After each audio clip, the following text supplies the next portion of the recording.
हरे कृष्णा। इसका थोड़ा आवाज बढ़ाना पड़ेगा।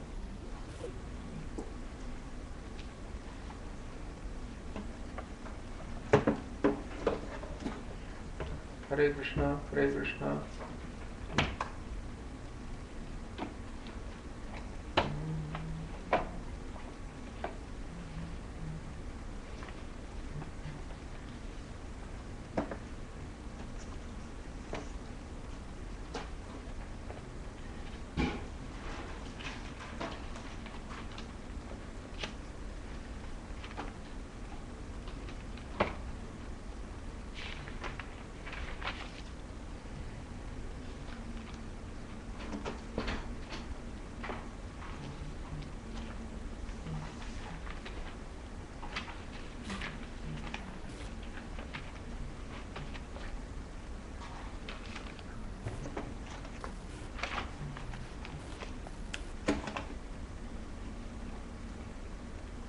पानी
यशोदानन्दन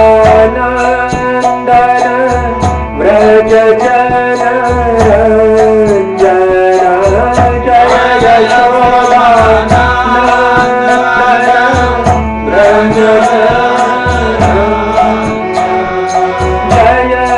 यशोदानन्दन व्रज जय यशोदानन्दन व्रज जन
His Divine Grace Abhaya Charanaaravinda Bhaktivedanta Swami Srila Prabhupada Ki Jai Ho Nitya Leela Pravishta Om Vishnupad Paramahansa Parivrajaka Varya Ashtottara Shata Shri Srimad His Divine Grace Bhakti Siddhanta Saraswati Goswami Maharaj Srila Prabhupada Ki Jai ग्रंथराज Shrimad Bhagavatam की जय श्रीमद्भागवतम कथा की जय हो युग धर्म श्री हरिनाम संकीर्तन की जय हो समवेत भक्त वृंद की जय हो निताई गौर प्रेमानंदे हरि हरि बोल हरि हरि बोल हरि हरि बोल।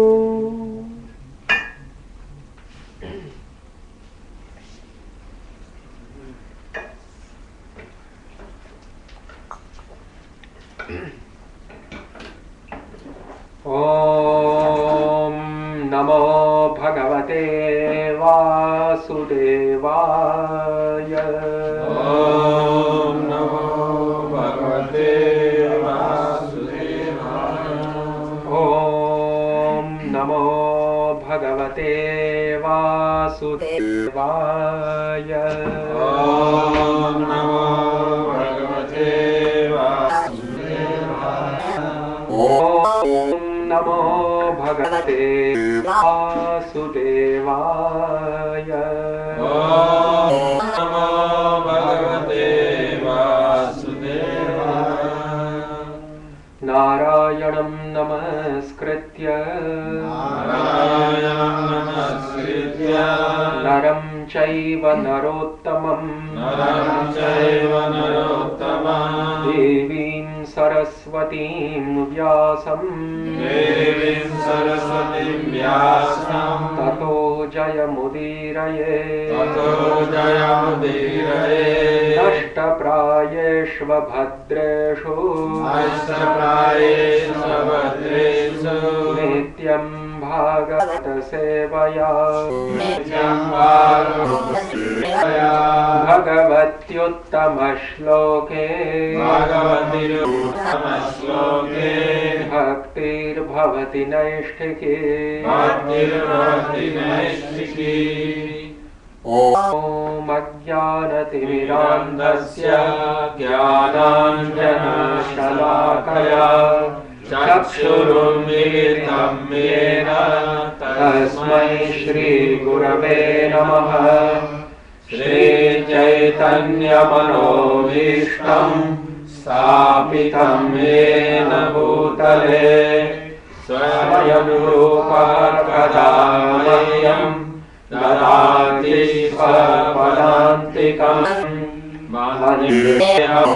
श्रीगुरोः श्रीयुतपदकमलं श्रीगुरुं वैष्णवांश्च श्रीरूपं साग्रजातं सागररघुनाथान्वितं तं सजीवं साद्वैतं सावधूतं परिजनसहितं कृष्णचैतन्यदेवं श्रीराधा कृष्णपादान् सहगण ललिता श्रीविशाखान्वितांश्च। हे कृष्ण करुणा सिन्धो दीनबन्धो जगत्पते गोपेश गोपिकान्त राधाकान्त नमोऽस्तुते। तप्तकाञ्चन गौराङ्गी राधे वृन्दावनेश्वरी वृषभानुसुते देवी प्रणमामि हरिप्रिये।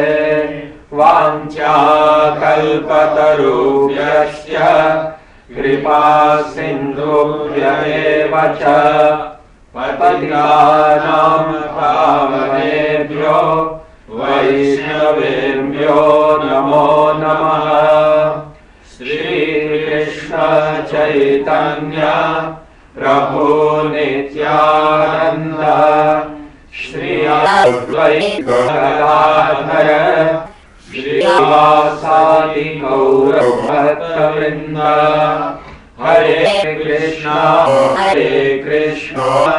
Krishna Krishna Hare Hare Hare Ram Ram Ram Hare Hare.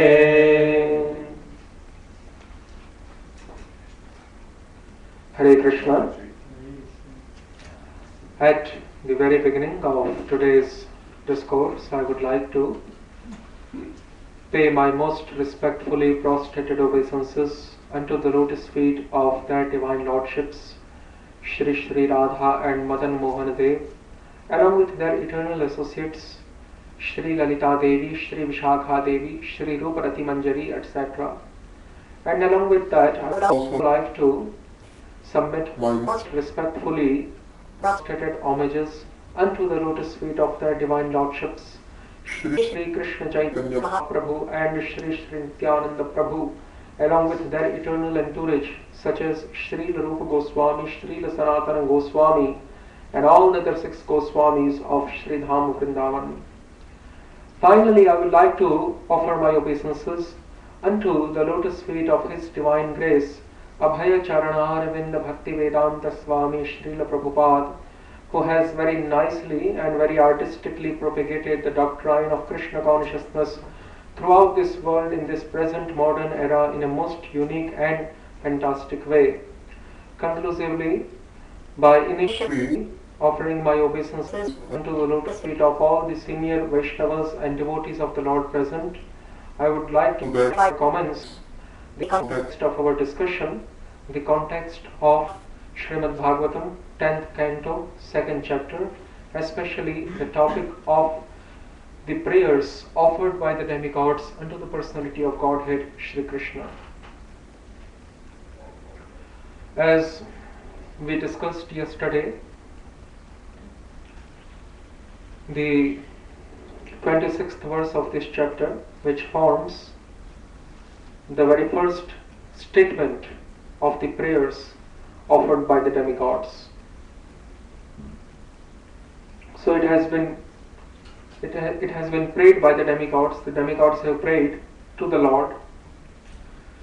Satyavratam Satyaparam Trisatyam Satyasya Yogim Nihitam Cha Satye Satyasya Satyam Rita Satyanetram Satyatmakam Tvam Sharanam Prapannaha. So the demigods headed by Brahma, Shiva, Narada, the 4 Kumaras, and all the other demigods along with their associates and companions are praying to the Lord, who is present within the heart of Mother Devaki at present moment. O Lord, you never deviate from your vow. For that reason, you are known as Satyavratam, which is always perfect, because whatever you decide is perfectly correct and cannot be checked or stopped by anyone.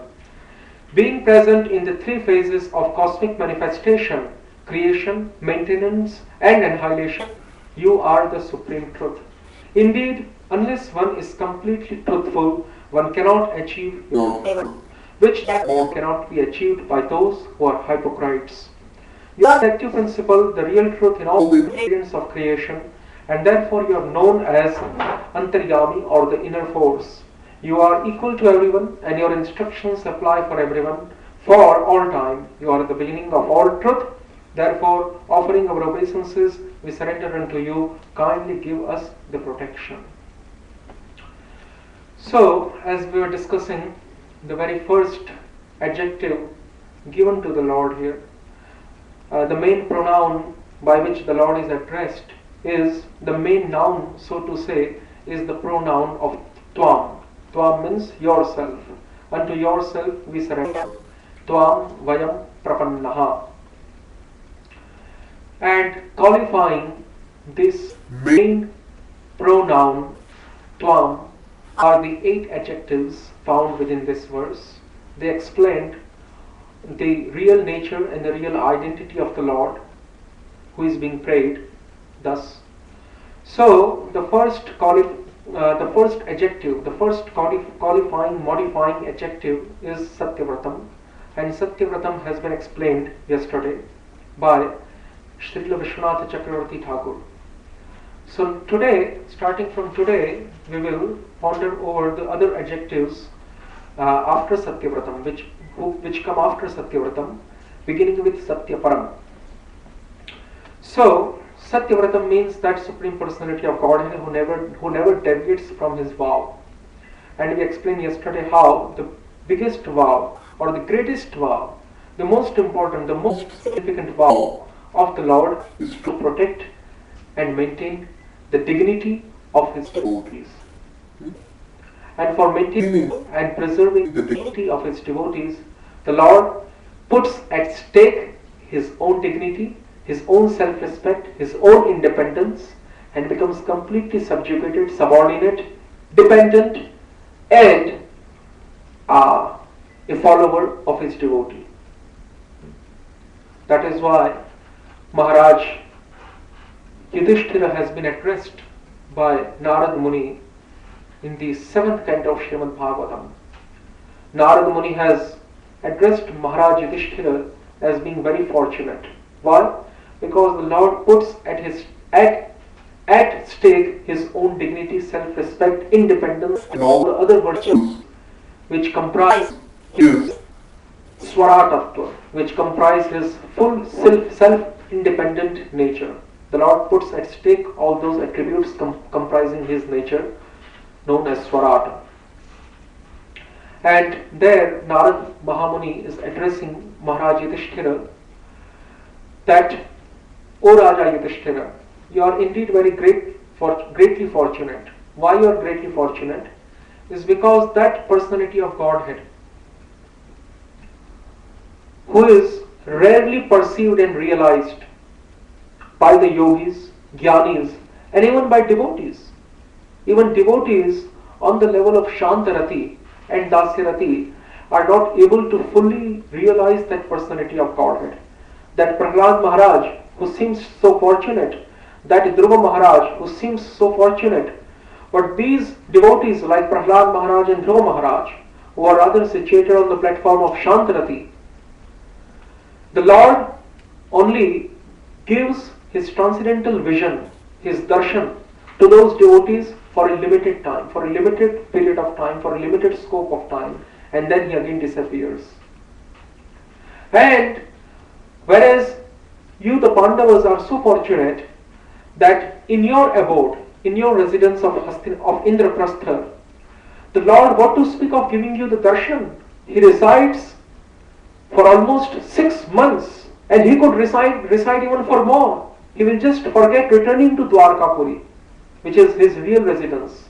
He actually forgets that I have to return to Dwarkapuri. He forgets everything about Dwarkapuri. He cannot remember his 16,108 queens and his children like Samba, Pradyumna, Aniruddha, etc. And he completely forgets the associates and the pastimes of Dwarka Leela, and he becomes so immersed in you, the Pandavas, and in your love, that he becomes completely bound by your love, and therefore he does not want to leave this place known as Hastinapur or Indraprastha, the kingdom of the Pandavas. That is why, O Pandavas, you are greatly fortunate. And not only this is the reason why you are greatly fortunate, there is another reason why you are greatly fortunate, is because since the Lord resides in your house, Natu Prahlade Prahladasya Grihe Param Brahma Vasati. This is what Sridhar Swami Pad has commented there.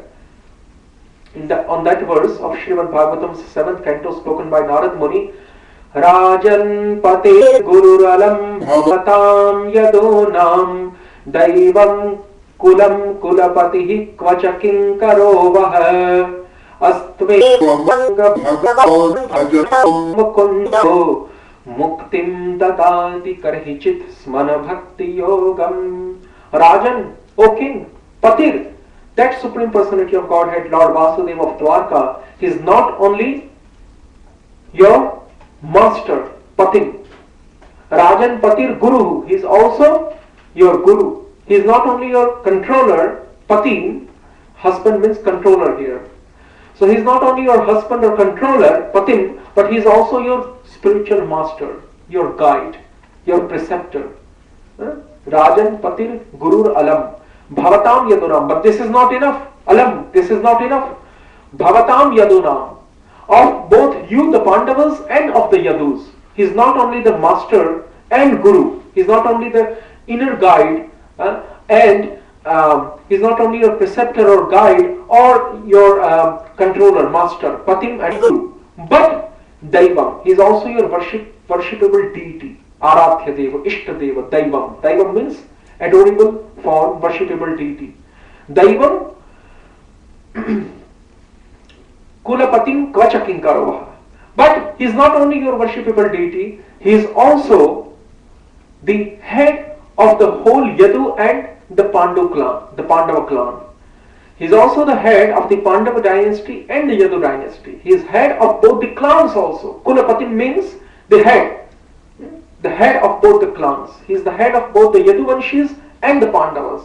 He is head of the Yadavas and he is also head of the Pandavas. Daivam Kulapatim Kvacha Kinkaroha. But this is not enough. Sometimes this Lord, who is normally manifest as your director of your dynasty, Kulapati, your spiritual master guru, your worshipable deity Daivam, and your controller, Patim. This Supreme Personality of God, who manifests in these above mentioned four ways, he also manifests himself sometimes not only as your servant but also as your messenger. Kinkara means messenger or servant. So Kinkara has, the word Kinkara has meaning Kim Karoti iti Kinkaraha. The servant, because he always is immersed or because he is always absorbed in such thoughts. What should I do for my master? What should I do to please my master? Kim Karoti iti Kinkaraha. Kim means what? Karoti means I should do. What should I do? What should I do?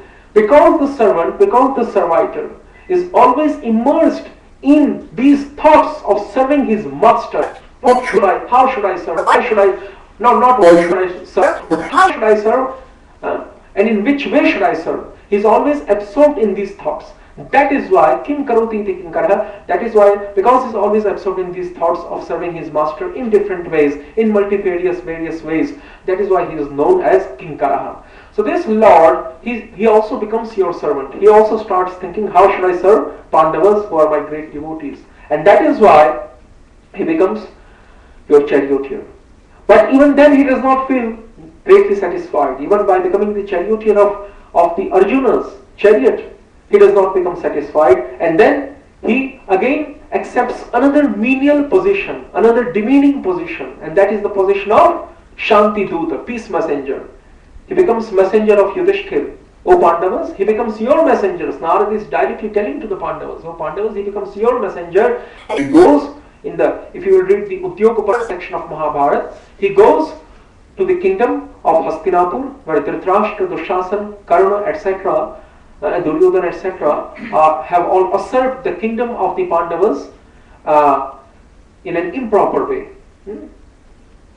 unrighteously. So Lord becomes the Shanti Duta, he becomes the peace messenger, and he goes there. So he accepts demeaning position of being messenger, and because messenger is also not independent, he has to carry the message of his master. He cannot add anything, he cannot subtract anything. So the position of a messenger is also demeaning, and the position of charioteer is certainly menial, because he has to be, the charioteer, he's many times, he's often criticized and chastised by his master, who has mounted the chariot. So, and we also see that many times Arjuna also gives taunt to Krishna, that, oh Krishna, why you are not going this way, and why you are taking my Ratha in this other direction. In many ways, the charioteer has to be, by default, become humble and submissive in front of his master. He has to become like that. And he is also criticized many times.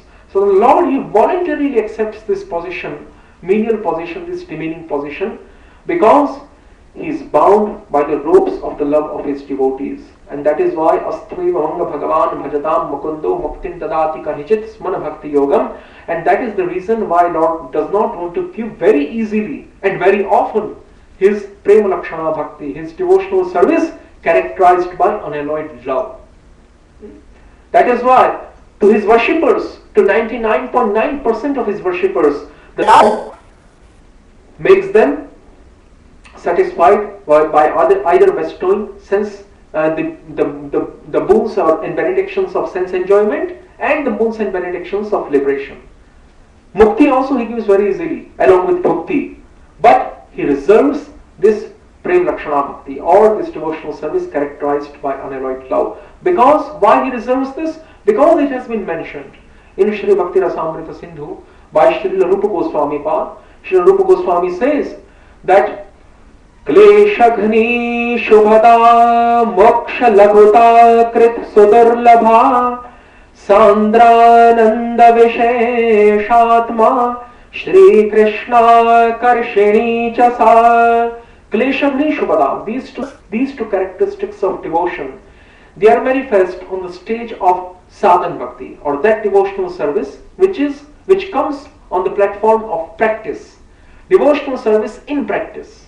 Devotional service which comes on the platform of practice is known as sadhana bhakti, which is characterized by the shlokas of Bhakti Rasamrita Sindhu like Kriti sadhya bhavet sadhya bhava sadhanabhitha nitya siddhasya bhavasya prakatya hridi sadhyata. So on this platform of devotional service which is on the level of practice and which is uncovered by jnana karma yoga and devoid of all the other ulterior desires of sense enjoyment and liberation, and this devotional service whose sole motive is to satisfy the Lord, this devotional service on the level of practice manifests two symptoms, kleshagni and shubhada. That it destroys all different types of kleshas and it bestows all types of auspiciousness. Kleshagni shubhada. The devotional service which comes as a fruit or result of this sadhana bhakti is known as bhava bhakti.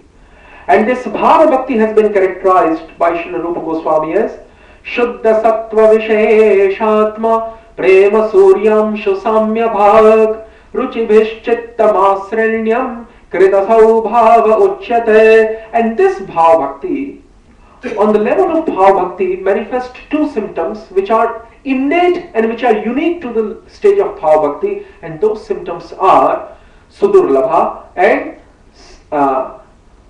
Moksha Lagudakrit. That this bhava bhakti makes dharma, artha, kama and moksha, all the four superficial so-called purusharthas or goals of human life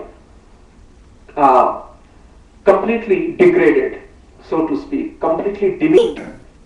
It makes those goals and their importance completely minimized. And Sudurlabha, this bhava bhakti is very Sudurlabha, it is to be very rarely obtained.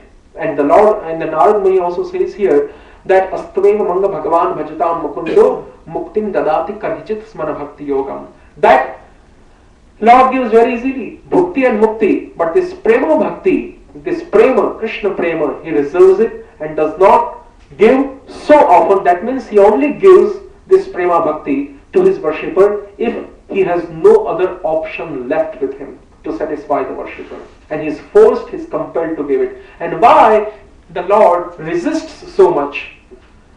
Why the Lord resists so much bestowing this prema bhakti onto his devotees, onto his worshippers? Because once he gives prema bhakti, or the beginning stage of prema bhakti, which is bhava bhakti, then what happens is that the Lord becomes completely bound by the devotee and loses his independence, which is rather characterized in the Shastras as Swenaiva Rajate iti Swarat. This Swenaiva Rajate iti Swarat, this full independence that the Lord has, this autocratic sovereignty that the Lord possesses, he loses his. And that is why Bhava Bhakti, which is the beginning stage of Prema Bhakti, is known rather as Sudurlabha, very rarely to be obtained. And the real Prema Bhakti, which is characterized by Ananya Mamata Vishnu Mamata Prema Sangata Bhishma Prahlad Uddhava Naradaihi Bhakti Rityuchyate Bhishma Prahlad Uddhava Naradaihi, and which is also characterized by the verses in of Rupa Goswami as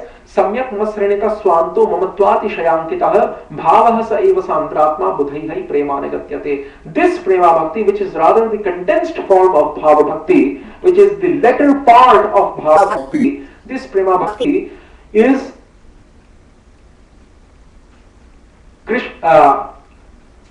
Sandranand Visheshatma and Shri Krishna Karshini. This Prema Bhakti is Sandranand Visheshatma. It is the condensed form of felicity. Sandranand Visheshatma, condensed form of transcendental supramundane felicity, and it is that felicity is full of variety. That is not the felicity which is found in Nirvishesha Brahmananda or impersonal Brahman pleasure. This pleasure is full of variety, and it is the most transcendental condensed type of paramount pleasure. So this is Sandrananda Visheshatma and Shri Krishna Karshini. This devotional service on the stage of Prema Bhakti is Shri Krishna Karshini. It attracts the Lord just like a magnet. Akarshini. Just like magnet attracts its opposite counterpart. Just like magnet attracts its opposite counterpart, even though that opposite counterpart is located quite far away. And even if that opposite counterpart does not want to become attracted to the magnet, still the magnet attracts it. In the same way, even if Lord Krishna does not want to become attracted and subjugated and subordinated and become fully controlled and become fully dependent on the devotee, but still he is made dependent to the devotee, controlled by the devotee, subjugated and subordinated to the devotee forcibly by this power, by this attracting power of prema bhakti. And this is the reason, because of Shri Krishna, he cannot resist this attracting potential, power of prema bhakti once he allots it to his devotee. And that is why he wants to restrain the allotment of prema bhakti as far as he can.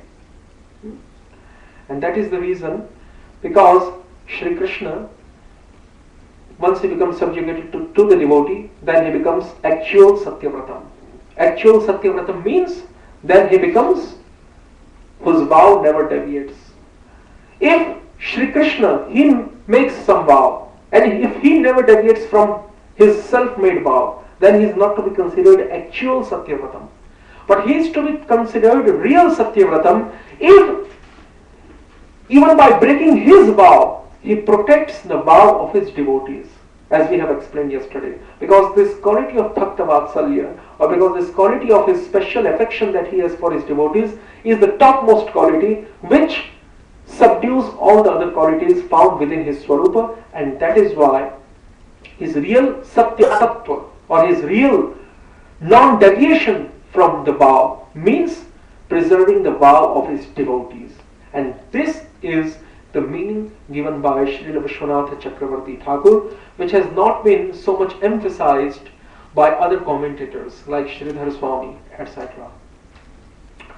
So, as we explained the term Satyavratam, now we shall start the explanation of the second term known as Satyaparam. So, Satyaparam means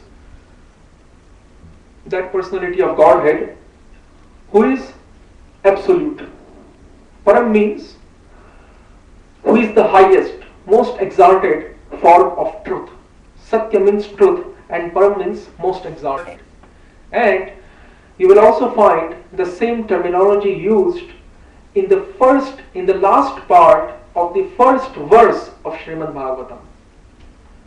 In the last part of the first verse of Srimad Bhagavatam, Lord Vyasadeva, when he meditates upon the Supreme Almighty, who is none other than Lord Vasudeva, the son of Nanda and Yashoda, at that time he says that Dhamna Swena Sada Nirasta Kuhakam Satyam Param Dhimahi. That Dhamna Swena Sada Nirasta Kuhakam. Dhamna there means by one's own transcendental radiance. Dhamna.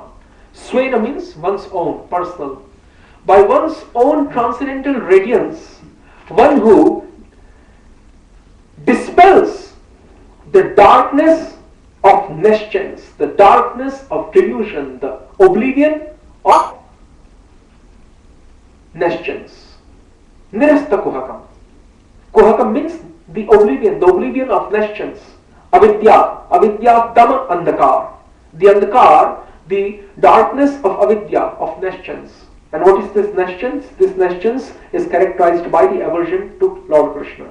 The aversion to the Lord is known as nescience here, or avidya. And this avidya or nescience is compared to darkness or oblivion.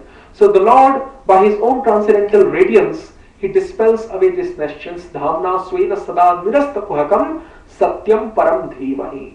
And this Lord, who is the most exalted form of truth, satyam param, unto this Lord, the son of Vasudeva and Devaki, Nanda and Yashoda, we meditate upon. Dhimahi.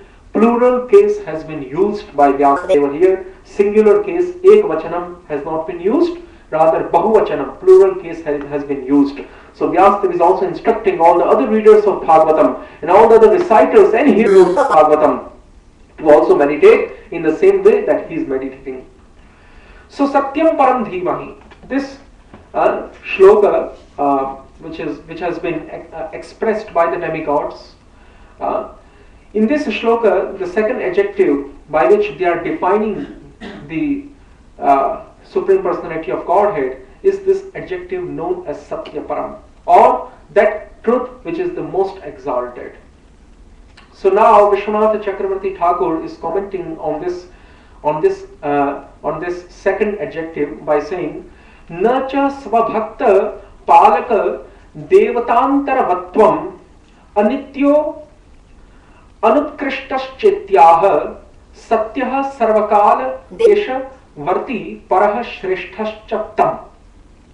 So Vishwanath Chakravarti Thakur, he is expressing the inner mood of the demigods, which is found within their minds.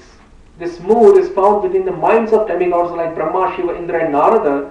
And this mood, the inner sentiment which is found in the hearts and minds of those demigods, Vishwanath is revealing. The demigods are thinking, they thought, after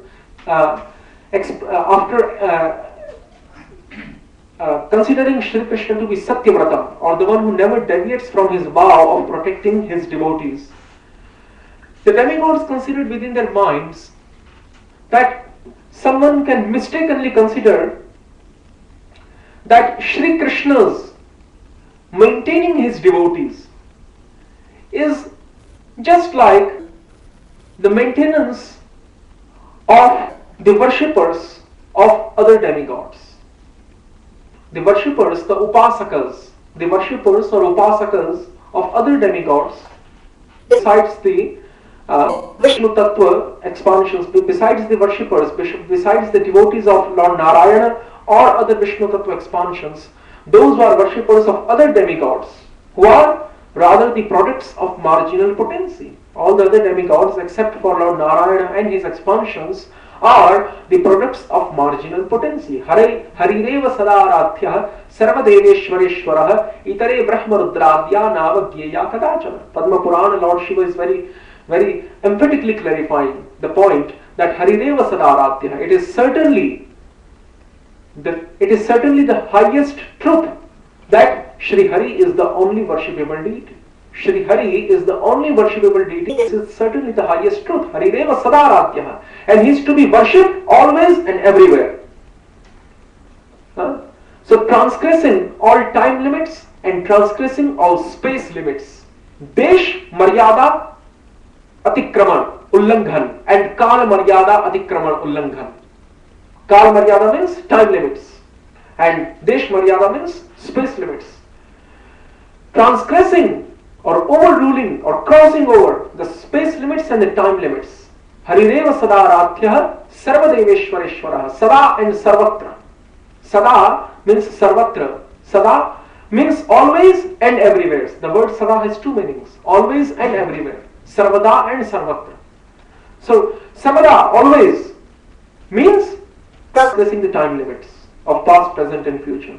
And Sada has another meaning, Sarvatra, which means in all the places, that means transgressing the space limits. So Shri Hari is certainly to be considered the highest form of worship in all times and in all spaces and in all times. Harireva Sadarathya Sarvadeveshwareshwarah, because he is the controller of all other demigods. Demigods are the controllers of living entities. Why? Because it has been explained in the 3rd chapter of Srimad Bhagavad Gita that Parjanyad Anna Sambhavah Yagyad Bhavati Parjanyo Yagya Karma Samudbhavah Annad Bhavanti Bhutani Parjanyad Anna Sambhavah Yagyad Bhavati Parjanyo Yagya Karma Samudbhavah. That all the living entities, they are sustained by grains and vegetables. And these grains and vegetables, they are rather derived from rainfall. Without rainfall, in the stage of famine, grains and vegetables cannot be found. They cannot exist. So, not only the human beings, but all the living entities found within all different species, they survive on vegetables and grains. And vegetables and grains are surviving due to rainfall. The cause of their survival, their existence is rainfall. And the cause of rainfall are the demigods, like Indra, etc. And why the demigods pour down rainy showers? Because they are satisfied by the sacrifices mentioned in the Vedas. So demigods are generally considered to be the controller of the common living entities, the normal living entities. But demigods like Indra, Pavana, Surya, Chandra, Yama, etc., their controllers are Brahma and Shiva. So, Deva Ishvara. Deva means demigods like Indra, and Ishvara means the controller of those demigods, Brahma and Shiva, Deveshwara. And Sarva Deveshwareshwara means the controller, the supreme controller of all the other controllers of demigods, who are in turn the controllers of living entities. That is Shri Hari. Harireva Sadaratya Sarva Deveshwareshwara Itare Brahmarudradya Navagyeya Kadachana. But other demigods like Brahma, Rudra or Shiva and Indra, etc., they should not be disrespected, because they are also exemplifying some partial opulences of the Lord. They are representing partial opulences of the Lord, partial vibhutis of the Lord, as we see also in the 10th chapter of Bhagavad Gita, and also in the Uddhava Gita, in the 11th canto, Lord Krishna mentions his different opulences. He says there, Athava Bahunaitena, Kim Gyatena Tavarjuna, Vishtabhyahamidam Kritsnam Ekamshina Sthito Jagat. O Arjun, just by my one agency, just by the partial expansion of my one agency or one potency, that is the external potency, I am pervaded within this material world. So, this Shri Krishna, he is known as Satya Param here. But now the question arises, is that the maintenance of his devotees, someone can raise a question that just like the worshippers of other demigods, they are being maintained by their chosen worshipable deities. That means those demigods. Shri Krishna also maintains his devotees in the same way that the other demigods, they are maintaining their devotees. Because while explaining Satyavratam, it has been said that Swabhakta Palanaika Vratatvat Nitya Satyatvacha, that the Lord's only supreme vow is to maintain his devotees and protect the dignity of his devotees eternally. Nitya Satyatvacha. So now the demigods are thinking that on this basis we have addressed Shri Krishna to be Satyavratam, but a question can be raised, a doubt can be raised within the minds of other living entities. This doubt can be raised or can be produced, that the other demigods, they're maintaining their devotees or their worshippers is also the same as the maintenance of his devotees done by the personality of God and Shri Krishna. So in order to show the difference between the maintenance of the demigod worshippers done by their demigods, done by their worshipable deities, means those demigods, devatas, and the maintenance of the devotees of the Lord done by the Lord himself. Now the second address or the second nomenclature has been used, and the second nomenclature is Satyaparam. Na cha svabhakta palaka devatantarvatvam anityo anutkrishtas chityah. No. This idea is being rejected now. No. Shri Krishna, he is not maintaining and he is not preserving and protecting the dignity of his devotees just in the same way that the demigods are maintaining and protecting the dignity of their worshippers. There is great difference between how the demigods maintain their worshippers and that the Supreme Lord maintains his devotees and enhances the position of his devotees. There is a great difference. What is the difference? The difference is that the demigods, whatever boons or benedictions they award to their worshippers, because these demigods are themselves not immortal. They are mortal. Although it has been described in the Vedas and Puranas, in the Shrutis and Smritis, that the demigods are immortals. Amaraha Devaha. Amaraha Devaha means the demigods never die. But this statement is quite relative. It is not an ultimate statement. Because even after drinking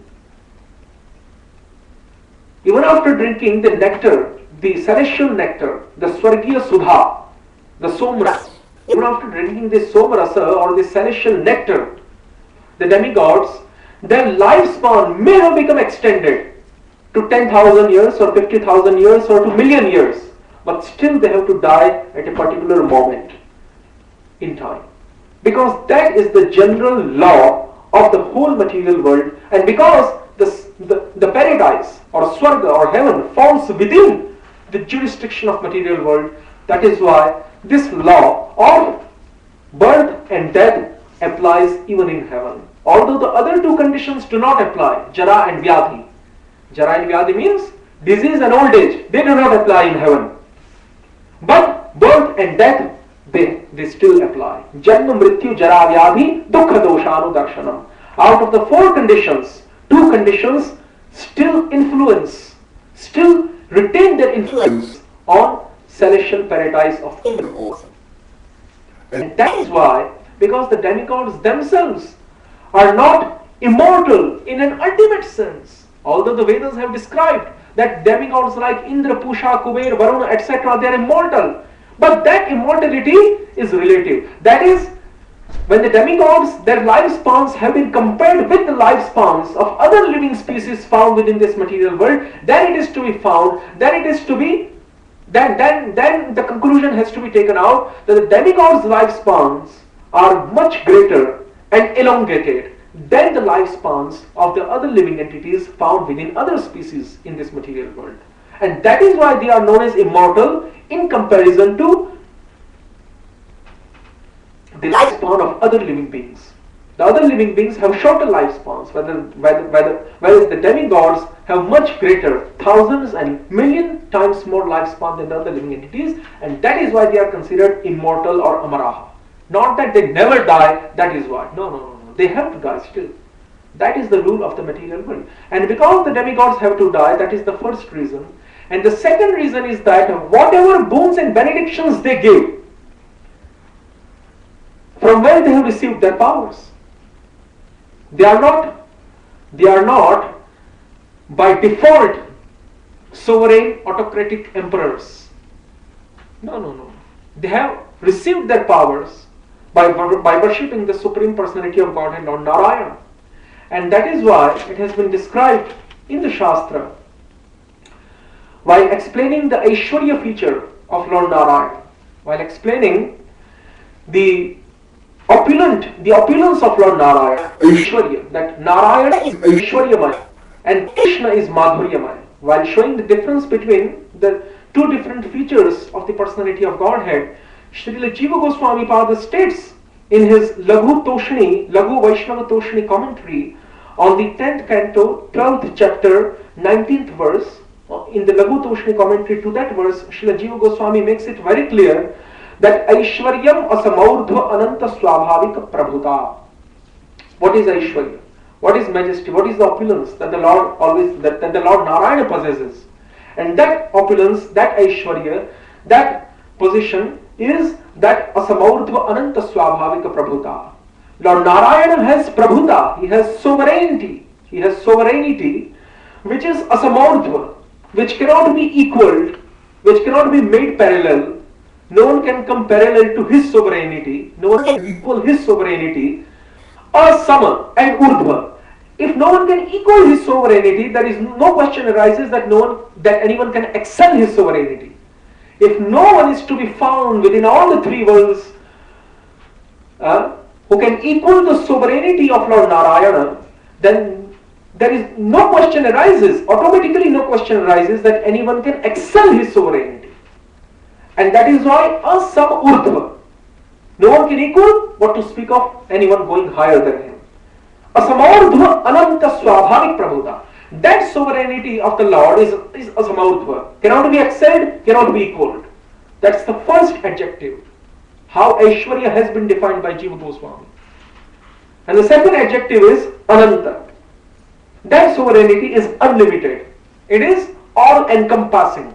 All-encompassing. It is unlimited. It has no limits or boundaries. It has no extent, so to say. It has no limit or extent or any type of wall or any type of barrier trying to limit it. No, it is completely unlimited. Asamauddha, Ananta and Swabhavik. That sovereignty is Swabhavik, is present within the personality of Lord Narayana by default. By default. This sovereignty is innate to the internal nature of Lord Narayana. He does not derive this sovereignty from any other object. He does not derive this sovereignty from any other object. The innate nature of any particular object is the original nature of that particular object. Not an imposed nature, not aropit swabhav, but vastavik mool swabhav. Just like an example of liquid can be given here. That liquid, when it is in its normal condition, then it has nature of being aqueous. It has nature of flowing. It flows. In its natural original condition, any liquid flows. But if that liquid is put into an adverse atmosphere, into reverse or adverse atmosphere, then its original environment, if that object, if that liquidous or aqueous object is put into any contradictory environment, like very cold environment, then that water, its original nature of being liquid and being fluid, is covered by another imposed nature. And that imposed nature arises out of an adverse environment. And that imposed nature is that it becomes ice, solid. And now, instead of manifesting, expressing the functions and the qualities of fluid or liquidity or an aqueous object, it starts expressing the attributes of a solid object. But nevertheless, the original qualities are still there. So this is the difference between the innate nature and the imposed nature. Imposed nature is derived by coming into artificial or imposed environment. But the original nature, which is present within any particular object, from the time that that object is in existence, from the time that that particular object is in existence, that object possesses the nature. That nature is known as its original or innate nature, which that nature is not derived from any other source, from any other object. That is its swabhavika, its default, its original innate nature. In the same way here, this prabhuta, this sovereignty, this autocracy, this all-encompassing, all independence and all controlling power that the Supreme Lord Narayana possesses, this full majesty that he possesses, that he is the possessor of, this full majesty is not only unexcelled or unequal, asamurdhva, it is not only unlimited, ananta, but it is also swabhavika, completely innate to his nature. Narayana does not derive this sovereignty from worshipping any other superficial or any other supernatural power. Rather, all other supernatural powers, they derive their so-called partial potencies by worshipping the Supreme Lord Narayana. And that is why, because the demigods, they have derived their powers by worshipping the Lord. For that reason, they have partial powers. They don't have powers like Lord Narayana, because no one can equal him, no one can surpass him. That is asamurdhva. So it is automatically to be understood that all the other demigods have partial powers, and because they have partial powers, and because they are temporal themselves, and because they have partial powers, and because they are also themselves afflicted by the flaws of this conditioned material world, the flaws of birth and disease. And that is why whatever benedictions and boons they give to their worshippers are also temporal in nature, are also full of flaws, and are limited, partial. Whatever pleasure the worshippers of demigods receive, whatever boons and benedictions they receive, whatever supernatural powers they receive by worshipping their demigods are temporal, are limited, are of superficial nature, are only relative, they are not ultimate.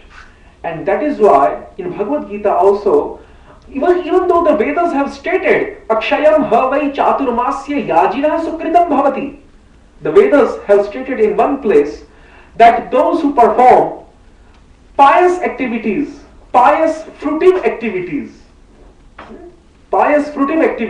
like yajna, dan, vrata, tapasya, like charities, austerities, penances, etc., to worship different demigods. Those who perform these Vedic rites, these Vedic rituals, pious so-called meritorious activities, then they accumulate inexhaustible quota of those merits. Akshayam havai chaturmasya yajinah sukritam bhavati. Akshay means inexhaustible, unlimited, immortal quota, not mortal quota. Kshaya means that which ceases or dies or deteriorates or becomes destroyed. But Akshaya means inexhaustible, which can never be destroyed. So, even though the Vedas have stated in many places, and this is the example, this statement of the Veda is an example, Akshayam havai chaturmasya yajinah sukritam bhavati, that the merits or the pious merits or the punyas or the virtues that the performers of these Vedic rituals they accumulate by worshipping their particular deities, like all these other demigods, these merits that they accumulate are inexhaustible. They cannot be destroyed. But then this statement of the Vedas is also very relative. This is not an ultimate statement. This statement of the Vedas is actually an exaggeration. It's not reality. It's not expressing the reality. Because if it would have been expressing the reality, then Lord Krishna would not have cautioned Arjuna in the second chapter of Bhagavad Gita, 42nd, 43rd and 44 verses by saying, Yamimam pushpitam vacham pravadantya vipaschitah vedavadartah apartha nanyadastiti vadinah kamatmanah swargapara janma karma phala pradam kriya vishesha bahulam bhogaishwarya gatim prati. Yes. Yamimam pushpitam vacham. Vedas have used flowery, exaggerated languages to attract the karmakandis, the sakam karmis, to attract the fruitive performers, the fruitive actors, to indulge in these so-called Vedic rituals of worshipping different demigods. Yaminam pushpitam vacham pravadantya vipaschitah vedavadartah partha nanyadastiti vadina kamatmanah swargapara. And those worshippers of demigods who are infatuated and who are infested with these lusty desires of sense gratification, kamatmanamah, who have actually become one with these lusty desires. Although the lusty desires are different from the soul is different from the lusty desires. But these lusty desires have become so influential that they have almost become one with the living entity. The living entity has become so much engrossed in the thoughts of fulfilling his lusty desires that he has become one with these lusty desires. Kamatmana. His Atma has become Kama itself. His spirit, his identity, his soul has almost become united with the lusty desire or with the lust Kama. Kamatmana. Swargapara. And they are always motivated. Their only aim is to attain Swargaloka. Swargapara. Janma karma phala pradam. Kriya vishesha bahulam. Bhogaishwarya gatim prati. And they are always attracted to many different types of kriyas or Vedic rituals or Vedic activities which award many different types of sensual results. Bhogaishwarya gatim prati. But then, in the other part of Bhagavad Gita, especially in the 9th chapter, the Lord makes it very clear, and by the statement of the Lord, by the statement that is issuing from the mouth, from the lotus mouth of the Lord in the 9th chapter of Bhagavad Gita, the Lord makes it very clear that those portions of the Vedas which say Akshayam Havai Chaturmasya Yajinah Sukritam Bhavati, that the quota of merits accumulated by worshipping the demigods through Vedic rituals is inexhaustible, rather those quota of merits are exhaustible. That quota of merit is actually exhaustible. It is not inexhaustible. And that is why the Lord says in the 9th chapter, Traividyamam Somapa Bhutapapah Yagyairištva Swargatim Prarthayante. And he also says in another verse, succeeding verse, Tetam Bhaktva Swargalokam Vishalam Kshine Pulnye Martyalokam Vishanti Evam Trai Dharmam Anuprapanna Gatagatam Kama Kama Lavante Te Surendra Lokam Ashnanti Divi Deva Bhogan Traividyamam Somapapa Putapapaha. Those who are followers of 3 types of knowledge. 3 types of knowledge means that knowledge which is found in the trinity of Vedas, Samved, Yajurved and Rigved. In this trinity of Vedas, that knowledge which is found is known as Traividya. And those who are followers of this Traividya, because the majority portion of Vedas describes Karmakand. So, those who are followers of these 3 Vedas, Traividya, Mam Puta Papaha, and they are desiring to drink this Somaras, this nectar of heaven, and they are wanting to reside in heaven and to enjoy the different celestial, sensual enjoyments found within this heaven, they attain to the abode of Lord Indra. Te Surendra Lokam Ashnanti Divi Deva Bhogan, and they enjoy these different types of bhogas or sense enjoyment, items of sense enjoyment for thousands of years. But then what happens? Tetam Bhuktva Swarga Lokam Vishalam. After enjoying this vast paradise, after enjoying within different parts and different nooks and corners of this vast paradise, Tetam Bhuktva Swarga Lokam Vishalam, after enjoying within this Vishala Swarga Loka, this vast paradise, what happens? Tetam Bhuktva Swarga Lokam Vishalam Kshine Pulnye Martyalokam Vishanti. That quota of merits that they have accumulated by performing different fruitive activities and worshipping demigods, that quota of merits gradually becomes dried up, becomes exhausted.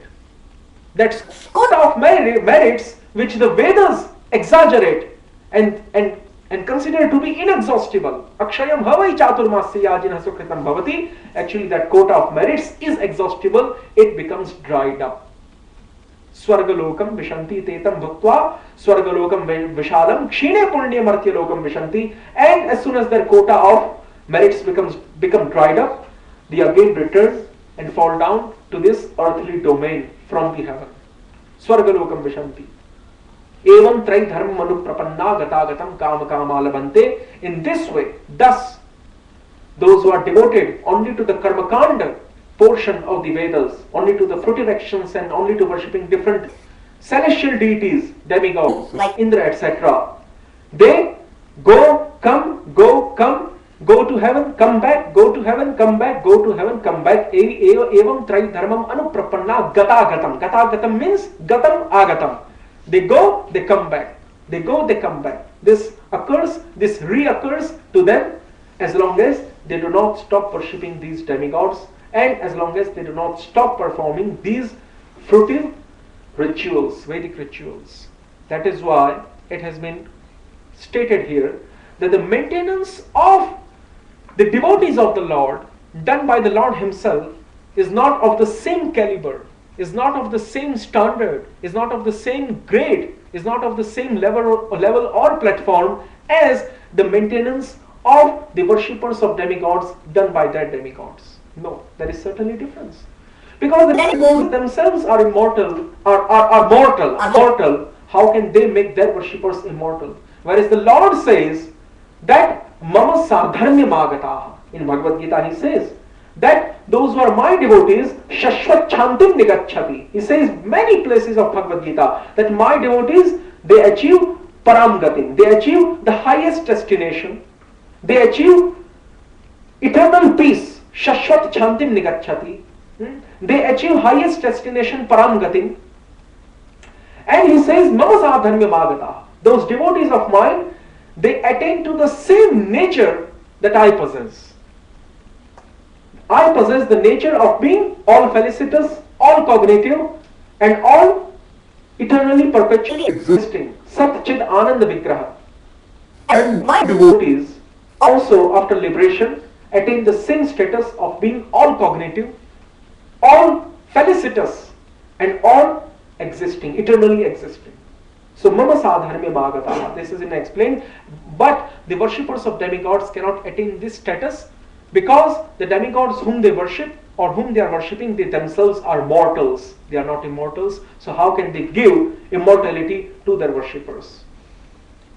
And also, the asylum or the refuge or the protection given by these demigods unto their worshippers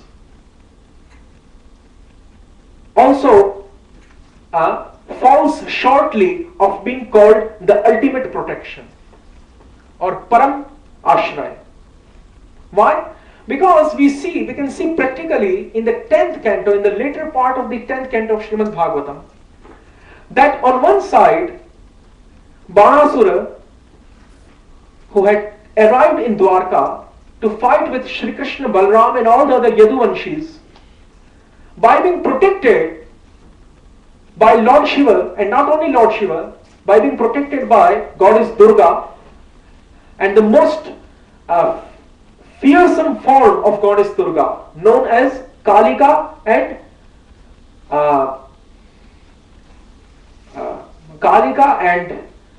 Chamunda. Kalika and Chamunda. These are the most fearsome forms of Goddess Durga.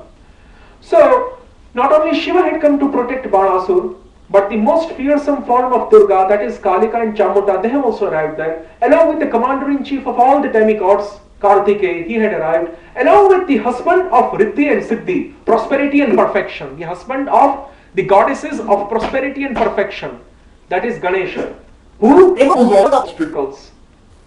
He also arrived there to assist and to give protection to Banasur. And along with him, great yakshas and phantoms and spirits, bhutas, pretas, vinayakas, matrikas, yakshas and all these other demonic spirits, ghostly spirits, along with Veerbhadra and Nandi, the two most important companions of Lord Shiva, they had also arrived, but they could not give protection to Banasur. And the Banasur was defeated and his 1,000 arms cut down by Lord's Sudarshan Chakra. And that is why now one can see that the protection given by the Lord, what's the difference between the protection given by the Lord unto his devotee and the protection given by these demigods like Brahma, Shiva and other demigods unto their devotees. And that is the difference. And because the protection given by the Lord is of the highest caliber. Why it's of the highest caliber? Because Satyah Sarva Kala Desha Varti Parah Shreshthashtattam. Now, here the actual meaning of the phrase Satya Param has been explained. What does Satya mean here? Satya Param. Satya means Sarva Kala Desha Varti. This truth of the form of Shri Krishna. Shri Krishna is himself the personification of highest truth. So this truth, Shri Krishna, he extends in all the time and in all the space. Sarva Kala Deshavarti Paraha. Whereas the demigods, they are relative truths, they are not ultimate truths. Because they do not extend in all the time and in all space. First of all, the demigods are not all pervading. They don't have this power of omnipresence.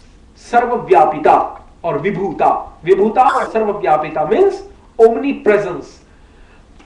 Being present in every atom or every part of this universe. This special function or this special quality only Lord Narayana possesses. As his Paramatma form of Kshirodakshayi Vishnu, only Lord Narayana is the one who is all pervading. But the demigods do not have this power of pervading within each and every smallest part of this universe. And that is why they are bound within the space limit. And they are also bound within the time limit because they are created, they live up to some time, and then they are again destroyed by the will of the Lord, and their bodies are again merged into the Pancha Mahabhutas, the 5 material elements. And there is one shloka which comes in Skanda Purana, wherein Lord Shiva very clearly describes the position of demigods, and he says that we all the demigods, he actually says that all the demigods beginning by Indra, Brahma, etc., their bodies at a particular time they are created, and then they are again at the time of dissolution, their bodies merge into the 5 material elements. So they are bound certainly by the space limit and the time limits, but Shri Krishna is such truth. The other demigods are also truths, different forms of truths, but they are relative truths, they are not ultimate truths. Shri Krishna is the ultimate highest truth because his truthful nature exists and crosses the limits of time and space. Sarva kala desha varti paraha shreshtha tam. Para means exalted. His truthful nature is the most exalted, and that is why his giving asylum to his devotees cannot be compared because he is the ultimate truth. His giving asylum to his devotees cannot be equalized with the asylum that is given by different demigods to their worshippers, because they are relative truths, they are not ultimate. That is the meaning of Satya Param here. That's the first meaning given by Srila Vishwanath Chakravarti Thakur. And the second meaning of Satya Param is Yadva Satyam Satyanamanam Satye Pratishtitah Krishna Satyamatra Pratishthitam Satya Satyo hi Govindas Tasmat Satyo hi Namatah Iti Udyam Parvoktah Param Parameshwaram. Or else, Yadva means or else. The phrase or the word Satyaparam can be translated as Satyam here.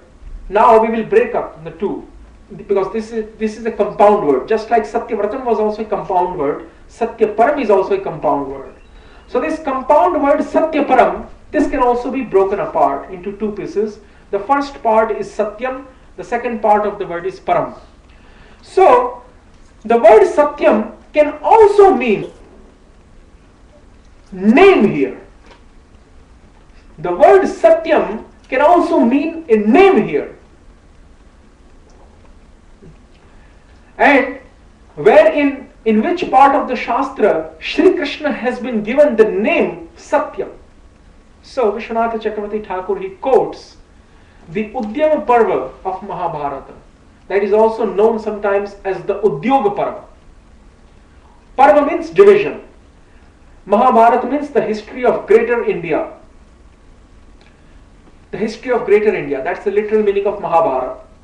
And Mahabharata has 18 divisions, 18 cantos. And each canto is known as Parva. In Bhagavata, they are known as Skandhas. But in Mahabharata, they are known as Parvas. So, this Udyama Parva, Udyama means endeavor. The division of endeavor. The division of Mahabharata which describes great endeavor. What type of endeavor?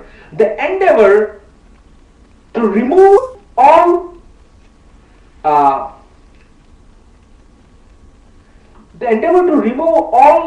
frictions which are existing between the Pandavas and Kauravas by uniting them through harmony, through reconciliatory process, and bringing them to peaceful state and trying to avoid the war. This is the endeavor there. And who does this endeavor? Who instigates, who stimulates this endeavor? Shri Krishna.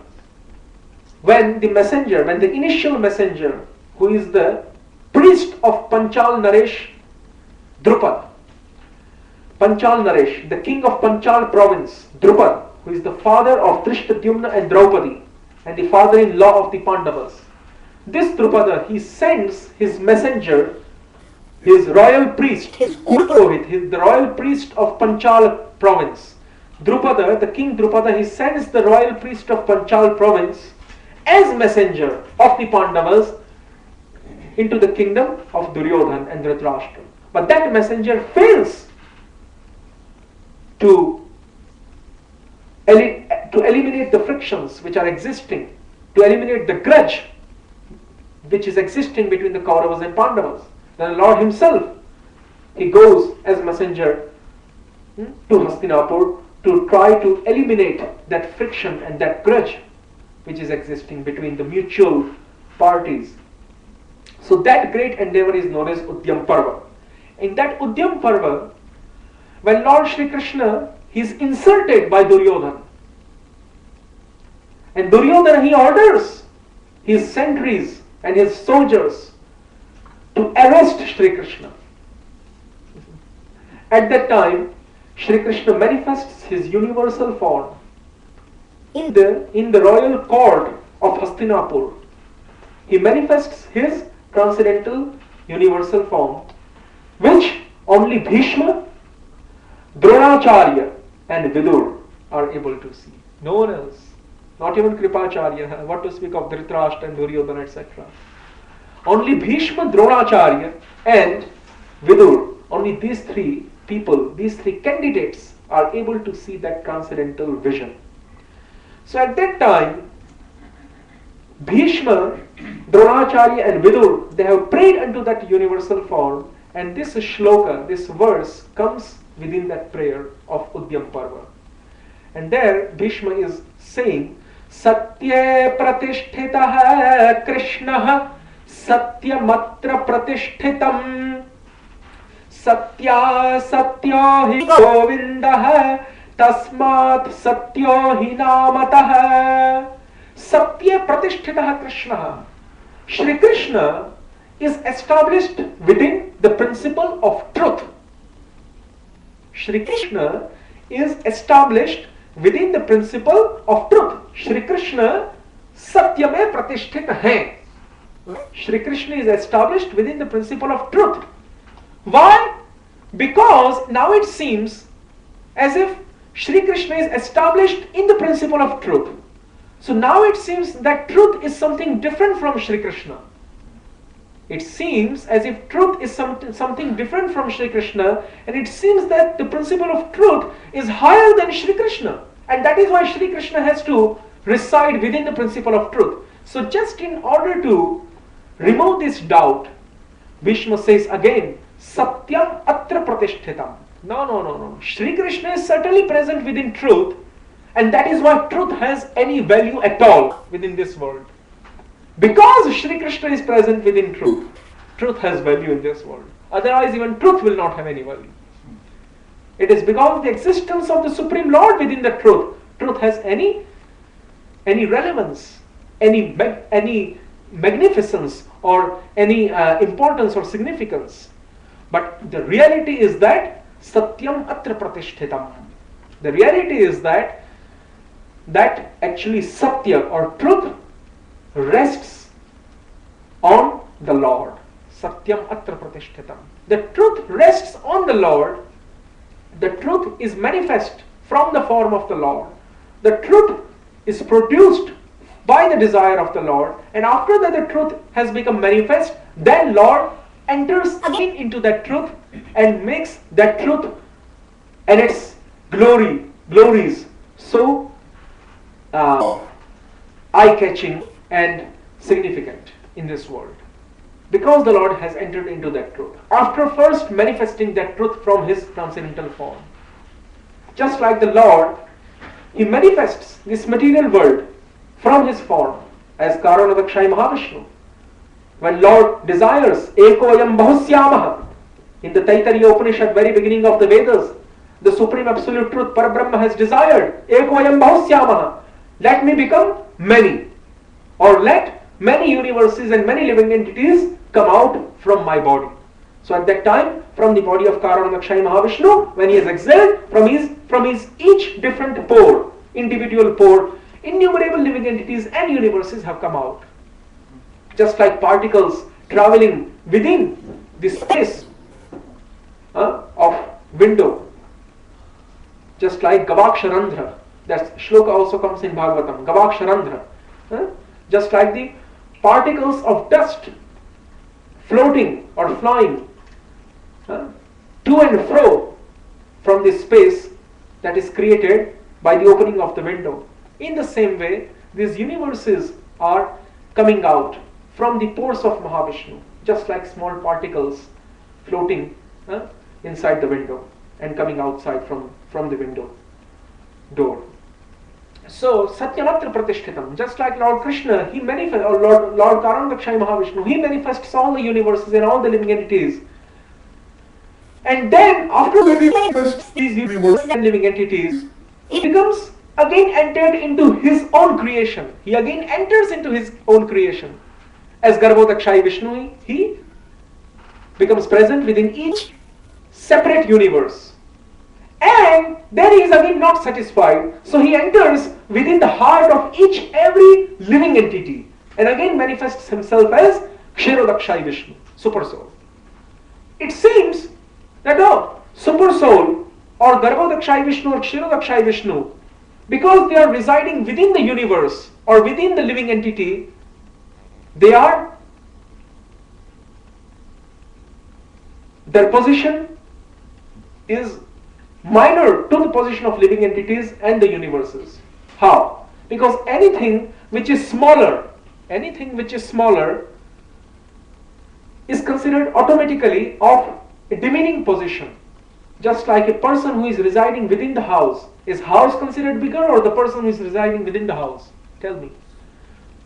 House is considered bigger because of volume, size, shape, density. The house is considered bigger than the person who is residing within the house. So if we do not consider Karanadakshay Mahavishnu, if we just consider Garbhodakshay and Kshirodakshay, then we will come to the conclusion that because Kshirodakshay is not only present outside the living entity as his companion, Dva Suparna Sayuja Sakhaya Samanam Vriksham Parishasvajate, that shloka of Shvetashvatar Upanishad, that Krishna is just like a bird, he is also sitting with another bird who is a living entity. So that means that Krishna, he is present as Super Soul outside living entity. Both are present within the body. Living entity and the Super Soul. But Super Soul is present outside living entity. That is also right. But the Shastras have said that Super Soul is also present within living entity, not just outside, as his mate.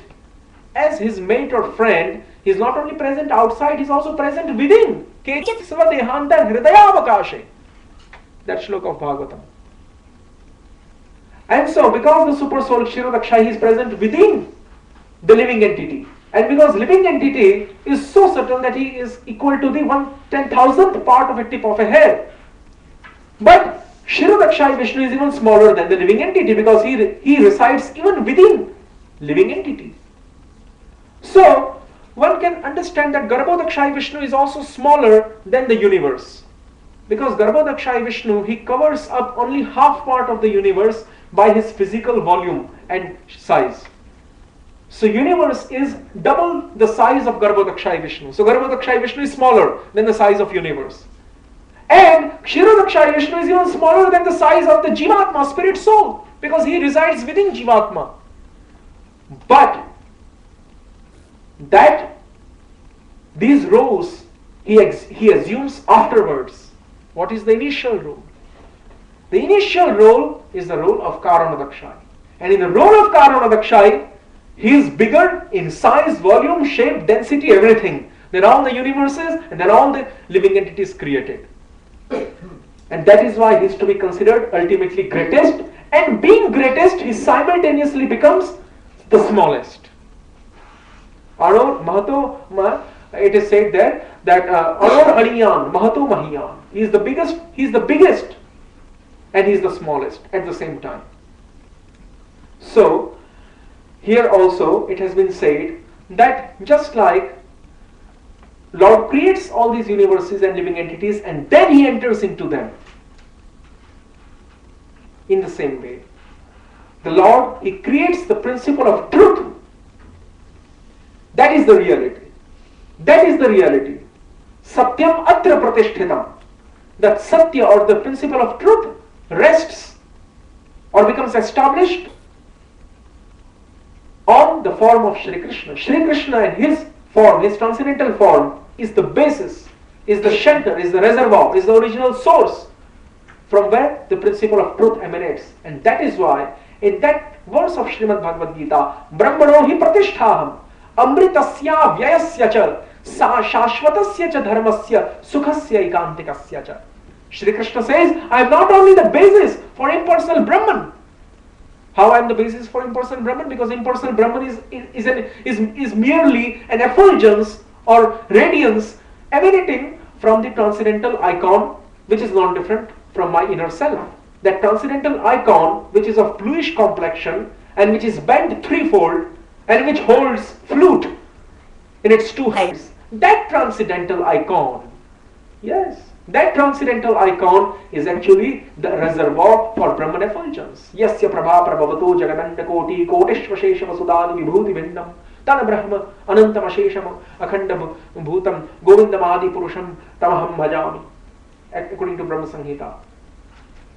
So, I am not only the basis for this impersonal transcendental light of Brahman effulgence, but also I am the basis for Brahmano hi pratisthaham amritasya. I am also the basis for Amrita. Amrita means Satya. Amrita means same as Satya. Because we have defined Satya as yesterday, Vishwanath Chakravarti Thakur, he defined Satya as that which exists within the three phases of material time and also outside material time within spiritual time. That absolute truth which exists in both spheres, transcendental, spiritual sphere and material mundane sphere at all times. In the spiritual time and in the material time who exists without any obstacle, without any impediment in his existence is known as Satya or truth. So Shri Krishna is such type of truth who exists without any type of impediments. And that is why he is known as Amrita or immortal. And immortal means the same as Satya or truth. Truth means one who really exists at all times, spiritual time and in material time. And that is why Amrita means the same as Satya, truth. So Shri Krishna is saying there in that shloka that I am not only the basis for impersonal Brahman effulgence, but I am also the basis or the resting shelter for the principle of truth, the principle of immortality, Amrita, Amritatva or Satyatva. Amritasya vyayasya cha, shashvatasya cha dharmasya, sukhasya ikantikasya cha. So Satyam atra pratishthitam. This shloka of Mahabharata. That actually the reality is that the truth rests on the Lord, and then after the truth becomes manifest from Lord, then Lord enters into truth. Just like Karanodakshai enters into his creation as Garbhodakshai and Kshirodakshai. So Satya pratishtitah Krishna Satyam atra pratishthitam. Satya satyohi Govindah tasmat satyohi namatah. But Shri Krishna is not only the resting shelter for Satya or truth, he is also the resting shelter for Asatya. He is also the resting shelter for Asatya. Asatya means? What does Asatya mean here? Asatya means untrue, unreal. And we described yesterday how, although the material world is not unreal, it is factual. Unlike Shankaracharya's philosophy. It is factual, but because it is factual only in one phase of time, not in the other two phases, that is why sometimes, keeping in mind the non-existence of this world in other two phases of time, it is considered that the world is not factual, it is unreal. And that is why Asatya can also mean the world which is temporal. So, of both Satya and Asatya, of both truth and false, Shri Krishna is the original resting shelter. False is the material world, which is avasthik. And Satya means the ultimate truth. And what is the ultimate truth? That ultimate truth will be described later on. The ultimate truth which exists at all times are the different Vishnu Tattva expansions of Shri Krishna. They are the ultimate truths because they exist at all times. Unlike the material world, they exist at all times. That is why they are considered to be Satya or truth, and the material world is considered false, although it is temporal. But Shri Krishna is the basis even for his expansions, which are considered representing the principle of truth, Satyatva. And the material world is considered representing the principle of false, Mithyatva. Satya Satyo hi Govinda, Tasmat Satyo hi Namataha. And because Shri Govinda Dev, Shri Krishna of Vrindavan, he is the resting shelter, he is the original source, he is the reservoir, he is the fountainhead, he is the samam, he is the ashram. For both the truth means the Vishnu Tattva expansions and the false means the material world, and that is why he is ultimately known as Parama Satya or the ultimate truth. Govindas Tasmat Satyo hi Namataha. Therefore, by the word Satya, by the nomenclature, designation, title Satya, by the name Satya, Shri Krishna is referred, he is indicated, he is denoted, he is expressed here. Govinda Tasmat Satyo hi Namataha. Certainly, by the very use of the word Satya, Shri Krishna and only him is indicated because he is Parama Satya. Iti Udyama Parvoktaha Param Parameshwaram. And because Shri Krishna has been given the name Satya there in the Bhishma, by Bhishma's prayer, by Bhishma Dev in his prayers in the Udyama Parva section of Mahabharata, that is why he is also known as Satyam Param here. This is the second meaning of the word Satya given. So now we will, but there is no one to sing, so let us just continue. And because we have to also complete the meaning of this shloka today. At least one commentary. If we cannot touch the commentary of Sridhar Swami, we can at least complete the commentary of Vishwanath Chakravarti. So, Satyavratam, Satyaparam, Tri Satyam. Now comes the third adjective. Tri Satyam means, according to Srila Prabhupada, he has translated this as, because Srila Prabhupada has taken the commentary of Sridhar Swami here, while giving word-to-word synonyms. But this is not the same meaning accepted by Vishwanath Chakravarti. You will see how. This is Sridhar Swami's meaning. So, Satyam means, Tri Satyam means, he who is always present as the absolute truth before the creation of this cosmic manifestation, during its maintenance, and even after its annihilation. That means in all the three phases of mundane time, past, present and future. Past means before creation, present means while it is created, and future means after its dissolution. Who is present in all the three phases of time. That is the meaning of the word Tri Satyam here. Tri means three and Satyam means who is existing in reality. Who is existing in reality. Who has truthful existence. Who does not have false existence. Satya means truth. Who has truthful existence. Who is existing in reality. Who does not have false existence. In all the three times is known as Tri Satyam. But this is according to the commentary of Sridhar Swami. So Srila Vishwanath Chakravarti Thakur,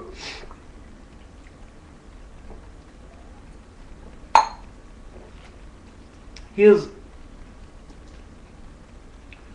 rather explaining Tri Satyam as Tvad buddhi baladayo api satyaha evetyahuhu tissah jnana bala kriya shaktayah satya yasya tam. So Vishwanath Chakravarti Thakur says that it is not only that your personality is the highest type of truth or is the most exalted type of truth, because the last adjective Satya Param rather stressed the idea that Shri Krishna is the most exalted form of truth from which all the other relative truths like demigods who are also relative truths. And Srila Prabhupada also says in the commentary in his Bhaktivedanta purport to this shloka that demigods are relative truths. So all the other demigods and living entities and other creations are relative truths. Shri Krishna is the ultimate truth. That is the idea expressed in the last adjective, Satyaparam. But now Vishwanath Chakravarti Thakur is revealing the minds of the demigods. Demigods are thinking that, oh, we have only described Shri Krishna as being the exalted form of truth, as embodying or as personifying the exalted form of truth. But it is not only Shri Krishna who is the exalted form of truth, but rather his different attributes, qualities, and his different energies that he possesses, like intelligence, buddhi, like bala, strength, vigor, and like kriya, activity. All these different energies that the Lord possesses, they are also the highest type of truth because they are non-different from Lord's internal nature. All the attributes which the Lord possesses, all the potencies, the internal potencies, the transcendental energies that the energetic supreme potent principle Lord possesses, they are also of the highest exalted truthful nature. Those potencies like intelligence, strength, activity, etc. Buddhi, bal, kriya. And in which part of the Shastra these energies of the Lord have been mentioned? Especially in Shvetashvatara Upanishad, in that very famous verse. Natasya karyam karanam cha vidyate natat samaschabhyadhikascha drishyate parasya shaktir vividhaiva drishyate swabhaviki jnana balakriya cha natasya karyam karanam cha vidyate. Of that Supreme Personality of Godhead, Shri Krishna. Now this verse is not talking about Narayana or Mahavishnu. Because Narayan has a karya, he has a duty to perform.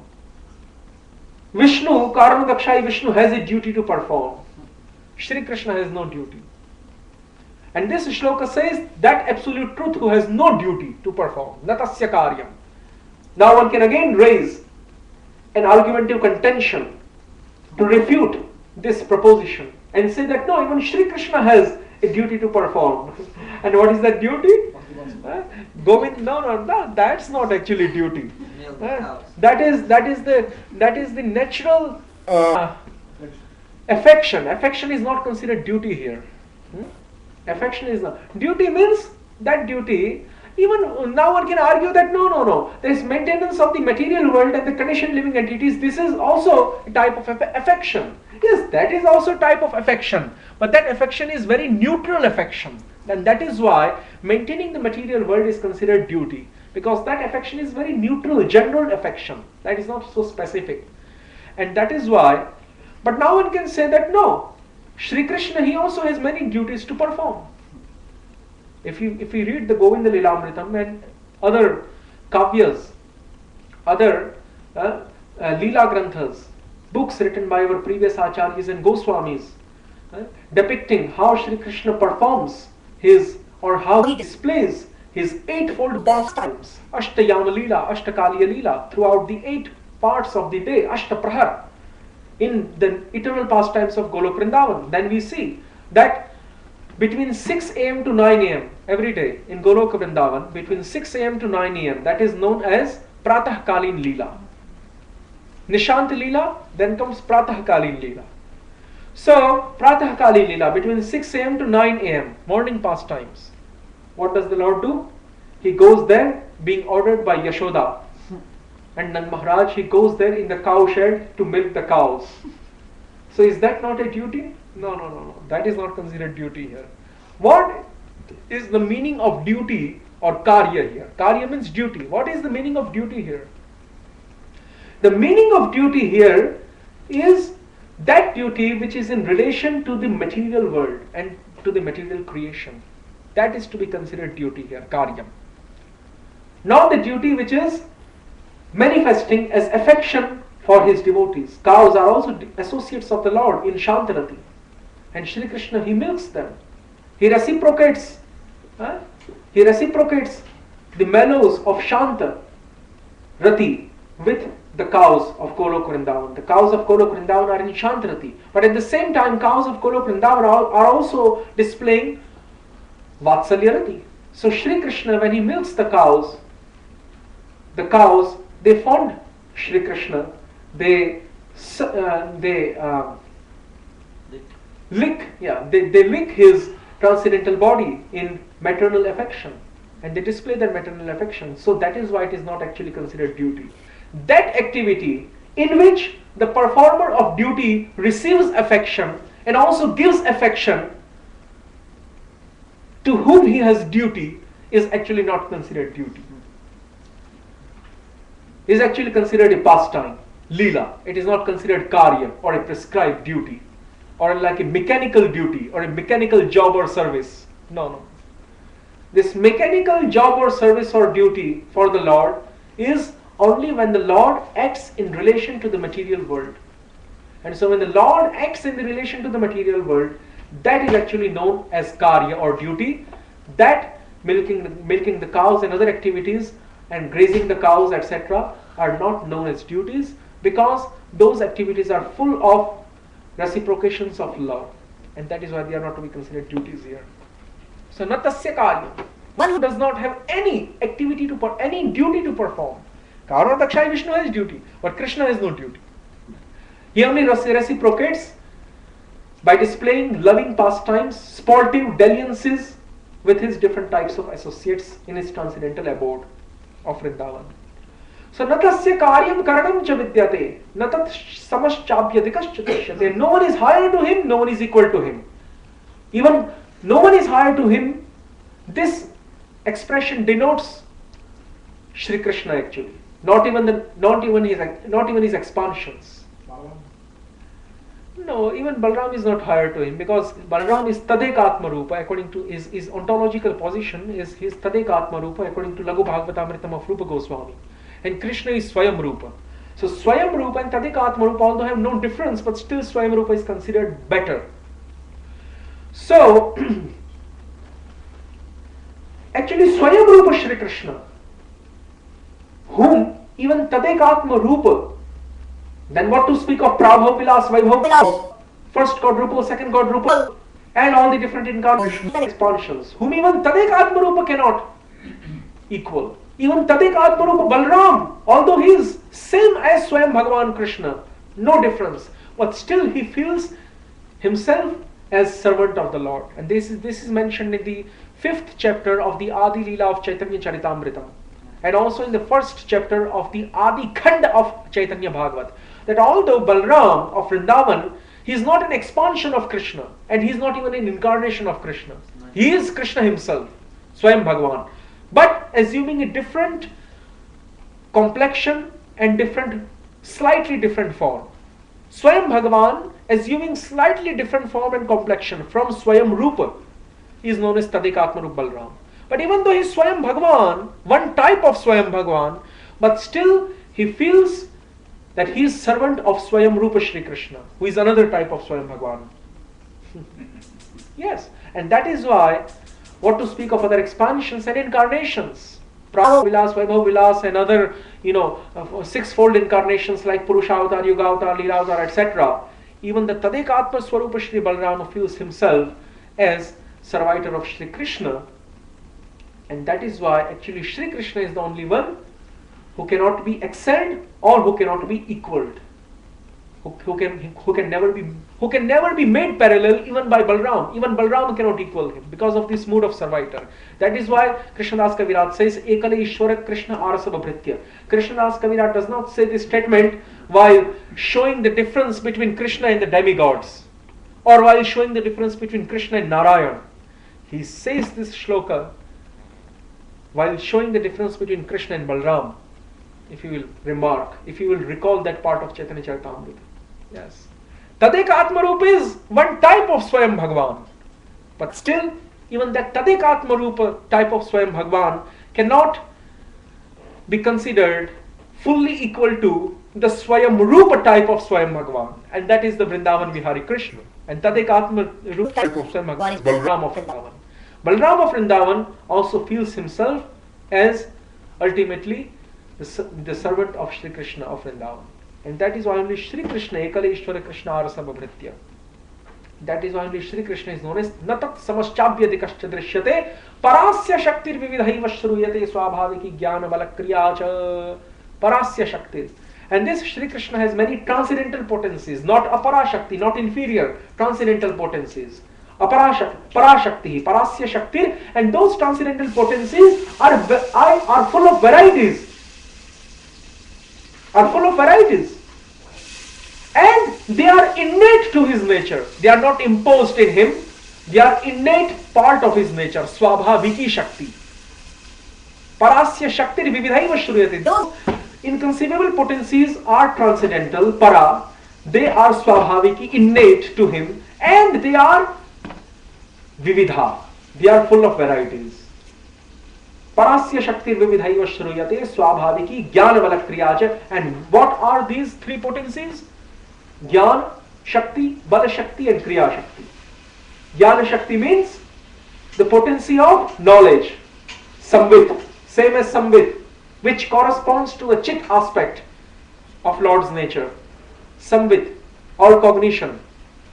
Jnana Shakti. Jnana Bala. Bala corresponds to Sandhini, which corresponds to the Sat aspect of Lord and his nature.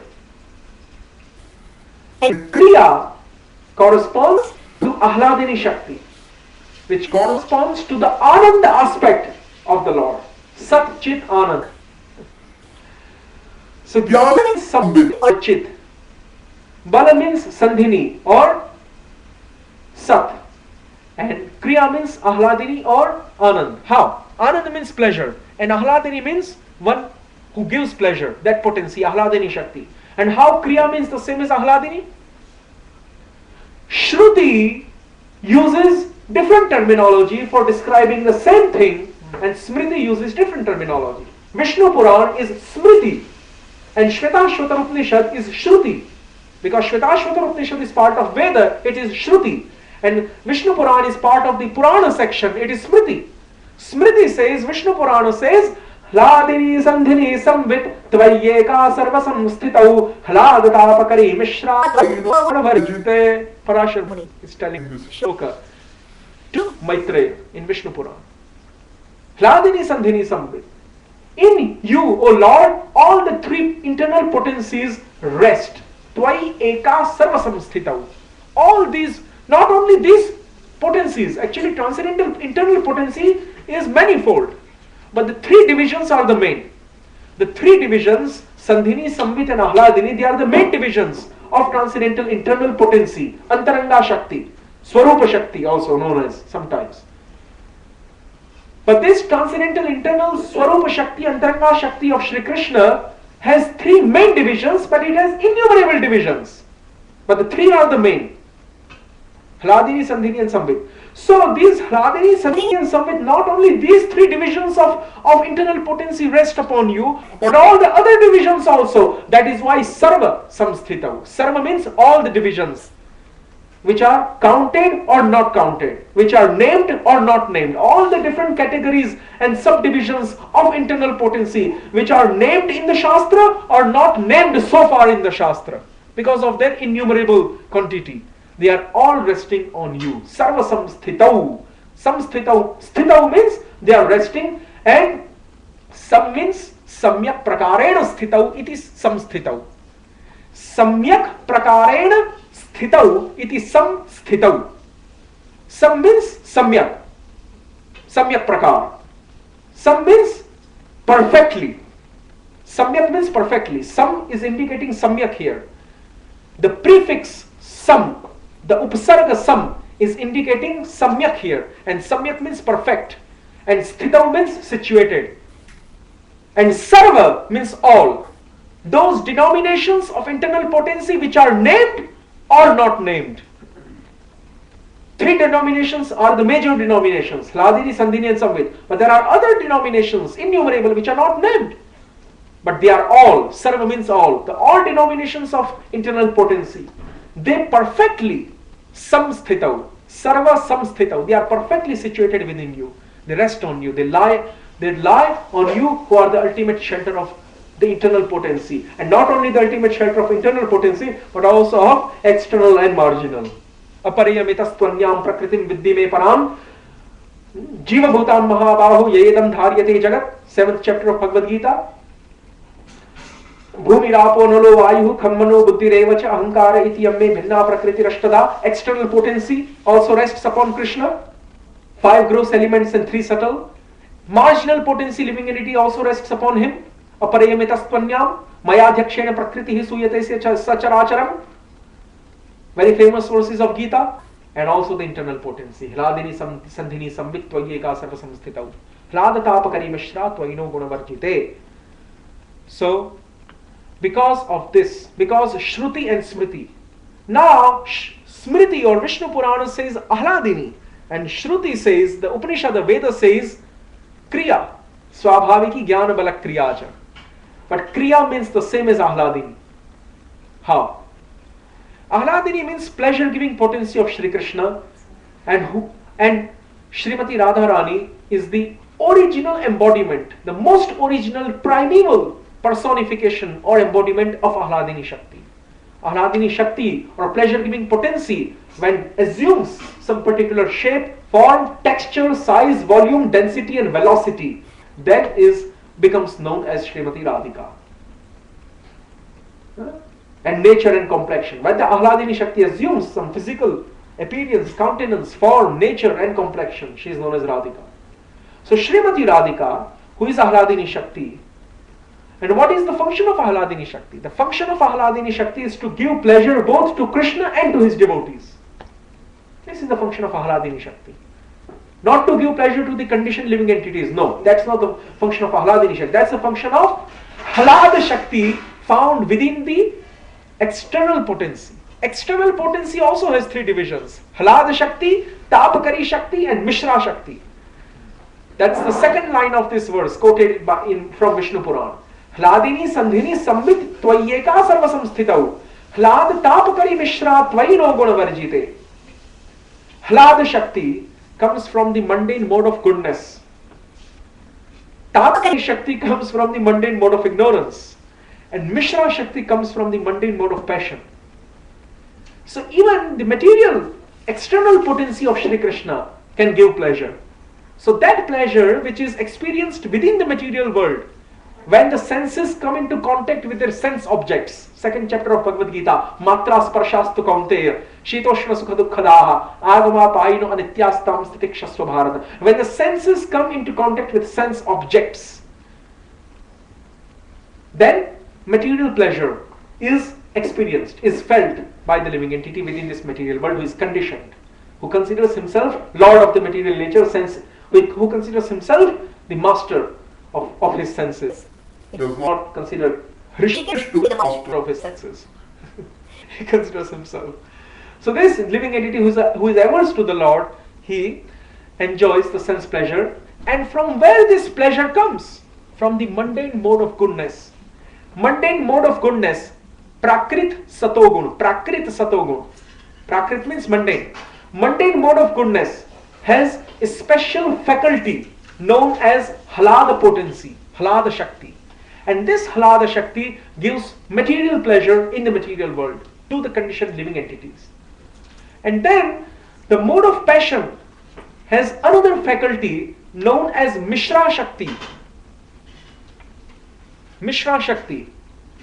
And this Mishra Shakti, which is one faculty of mode of passion, gives mixture of pain and pleasure in this world. And then comes Tapakari Shakti. And Tapakari Shakti is the faculty of mode of ignorance, Tamogun. And she gives only pain. So now question arises that Tapakari Shakti only gives pain, Hlad Shakti only gives pleasure. And what is this Mishra Shakti coming from mode of passion? It gives both pain and pleasure. How? Duryodhan. How has he died? He has died by being situated in such an emotional sentiment which was 50% full of pain and 50% full of pleasure. He became full of pleasure because he thought that the Pandavas have been killed by Ashwatthama. But then when he heard that no, not the Pandavas, rather the seeds of Pandu dynasty, the seeds of Kuru dynasty, the future generation of the Kuru and Pandu dynasty have been killed, then he became very upset. And that's the point he died. When the pain and pleasure they mixed together, Duryodhana died. Actually, that was the curse. That was a curse. That was the result of a curse given by one rishi. One rishi, I don't remember his name at this time. In Mahabharata, the story is mentioned. One rishi came to Duryodhana, and when the Pandavas were in Vanvas, were in exile in the forest.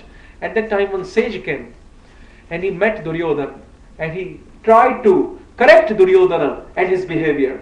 But Duryodhana was so puffed up. Without even looking in front of the rishi, he started doing this. in complete disrespect, he started slapping his thighs. So this rishi, he became so angry on Duryodhana. He gave curse that beta means, oh son, you know, child, you like to be in pleasure so much. Okay, so you will die. Your destined time of death will be when you will experience both pain and pleasure in the same time. Then you will die. That's Mishra Shakti. That's the example of Mishra Shakti which comes from mode of passion. So even external potency has these three faculties, Hlad, Tapkari and Mishra. But the internal potency also has Sandhini, Samvit and Ahladini. So Ahladini is the same as Kriya mentioned here. Swabhaviki Balajnana Kriyacha. How? Because Ahladini Shakti not only gives pleasure to the devotees and to the Lord. But how does Ahladini give pleasure to the devotees and to the Lord? That's the question. By being manifested in the form of pastimes. Pastimes are none other than transformation of Ahladini Shakti. Ahladini Shakti itself becomes transformed into pastimes. And that is how she is able to give pleasure to the devotees and to the Lord himself. To the Lord and to the devotees. Ahladini Shakti is able to give pleasure by becoming transformed into pastimes. And pastimes, can they be performed while staying inactive? Nishkriya. Nishkriya means inactive. Physically dull and mentally dull. As staying completely inactive. Nishkriya. Purna Rupena Nishkriya. As staying completely dull and inactive and dormant, both physically, mentally and vocally. Can ever pastimes be performed? No. Dynamic status of senses, of mind is needed in order for the pastimes to happen. And that is why, because activity is needed. And activity means kriya. So kriya means the same as ahladini, or pleasure-giving potency. Shruti and smriti say the same thing, no difference. Shankaracharya may feel some difference between ahladini shakti and the kriya shakti mentioned there, while he is interpreting on this shloka of Shvetashvatar Upanishad, when Shankaracharya is interpreting. But according to the Vaishnavas, there is no difference. Means the same as ahladini. So this means Trisatyam. Trisatyam means Tvad buddhi baladayo api satyaha evetyahuhu tisrah jnana bala kriya shaktayah satya yasya. Whose three potencies, three means three, and satya, tri satyaha shaktayah yasya sah tri satyah tam tri satyam. This is how it has been made. Now these, they change the cases again and again. Tri shaktayah yasya. This is feminine case. Shaktayah means potencies, three potencies. So the word shakti or potency comes in feminine case. Tri shaktayah, trayah shaktayah. Actually, three is no. The feminine form of three is trayah. The feminine form of three is trayah. Trayah shaktayah. Three potencies of whose that person is known as. Three potencies of whose are real. Trayah Shaktayah Satyaha. Satyaha is feminine form of Satya. Trayah Shaktayah Satyaha, whose three potencies are real. That person is known as Tri Satyam. Whose three potencies are real, that person is known as Tri Satyam. Trayah Shaktayah Yasyaha Tad Eva Tri Satyam. So, the three potencies, buddhi, bala, etc. Intellect. Intellect means the same as samvit. You see, Vishwanath, now Vishwanath uses still another word. Vishwanath uses still another word. He does not use either Gyan or Samvit. Shruti says Gyan Bala Kriyacha, and Smriti says Hladini Sandhini Samvit. Samvit means the same as Gyan, but Vishwanath still uses another word, Buddhi. But Buddhi means the same as Gyan. Buddhi means intelligence or knowledge, and knowledge means the same as Samvit. So he is indicating these three potencies by quoting Natasya Karyam verse and the Hladini Sandhini Samvit verse. This is how it is possible. So, one whose three potencies, three internal potencies are real, not unreal. What does Shankaracharya say? Shankaracharya say that absolute truth has no such thing like transcendental potency. Absolute truth only has one potency. Shankaracharya has only accepted one potency out of three. We accept three potencies: marginal, external, and internal. Shankaracharya says, I accept only one, external, that's it. Marginal potency is not considered potency by him. Marginal potency means living entities like us, individual living beings, jivatmas. But marginal potency is not considered potency by him. Marginal potency is rather considered potent principle by him, because he says that Jiva and Brahma are one. So there is no such thing like marginal potency in the philosophy of Shankaracharya. He considers Jiva to be the same as Parabrahma or the absolute truth. He considers living entity to be the same as absolute truth, personality of Godhead. So there is no such thing like marginal potency.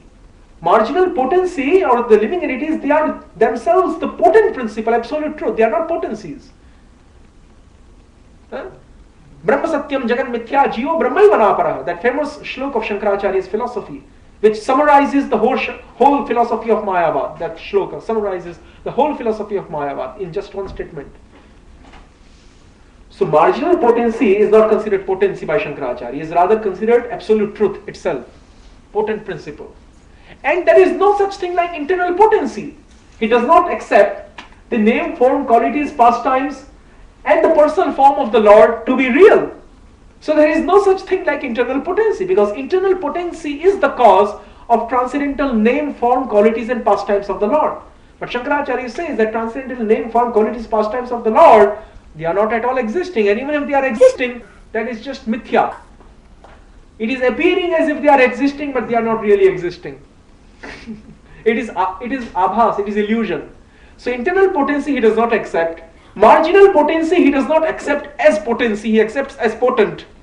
Because Jivas and Parabrahma, absolute truth and living entity are one. So marginal potency he accepts as potent, not as potency. And he only accepts external potency, Maya. But even then he says that Maya is not Sat, not Asat, not Sat Asat, but it is Sat Asat Anirvachaniya. This is what Shankaracharya is saying. Sat means existing. Asat means not existing. Sad Asat means existing and not existing combined. But Shankaracharya, look what he says. Word jugglery. This is the word jugglery of Mayavad. Shankaracharya says this external potency Maya is, we cannot say that it exists. She is not Sat. We cannot also say that she does not exist. Asat.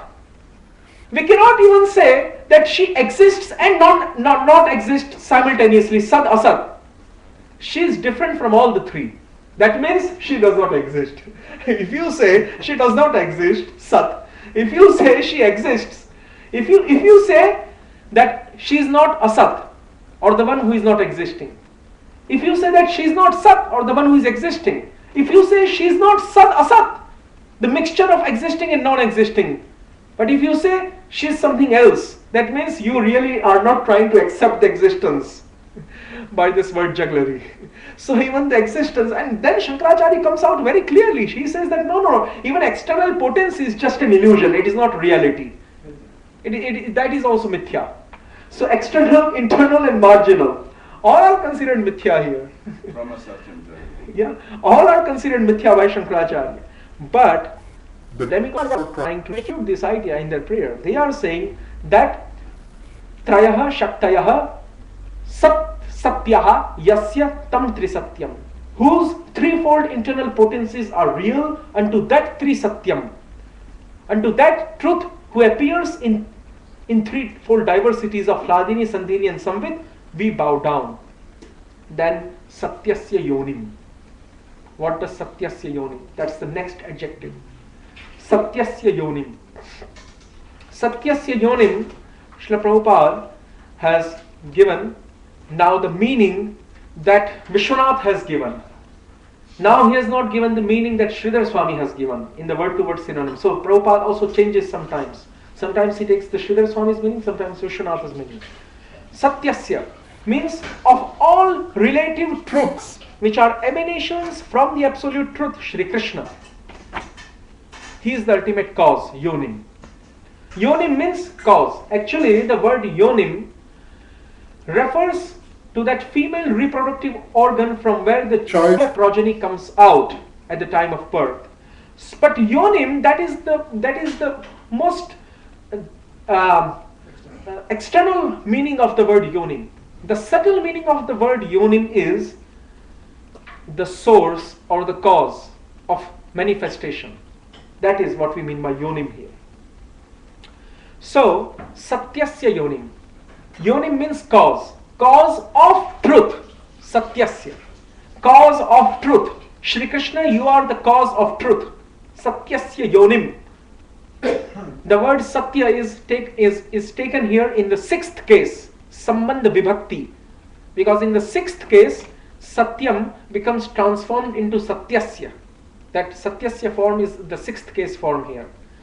So Satyasya Yonim means you are the cause of the truth. So Vishwanatha Chakravarti, he says, Tvadansha api Satyaha. Your expansions are also real, and that is why your expansions, not only they are real, they are eternal. Oh Krishna, your expansions, your Vishnu Tattva expansions are all eternal and real, and that is why your expansions, Vishnu Tattva expansions, are known as Satyaha in plural. In plural, they are known as Satyaha. Your expansions, your Ansha means expansions. Your expansions are Satyaha, are real because they are eternal. And wherein it is stated, in which part of the Shastra it is stated that your expansions are eternal? That shlok, that Brahma is reciting in the 14th shloka. 14th chapter of the 10th canto. Brahma is reciting this shloka. Narayanam, and also quoted in Chaitanya Charitamritam, Adi Leela. Narayanam tvam nahi sarvadehinam atmasya dhisha khila loka sakshi Narayano anga narabhu jalayanat tachaiva satyam na tavaiva maya. Yes. You are a mobile encyclopedia of shlokas. Tachapi satyam na tavaiva maya. So there, Tachapi satyam, Narayanam tvam nahi sarvadehinam. I will just shortly summarize the shloka. Brahma is telling to Krishna, oh Krishna, you are the father of Narayana.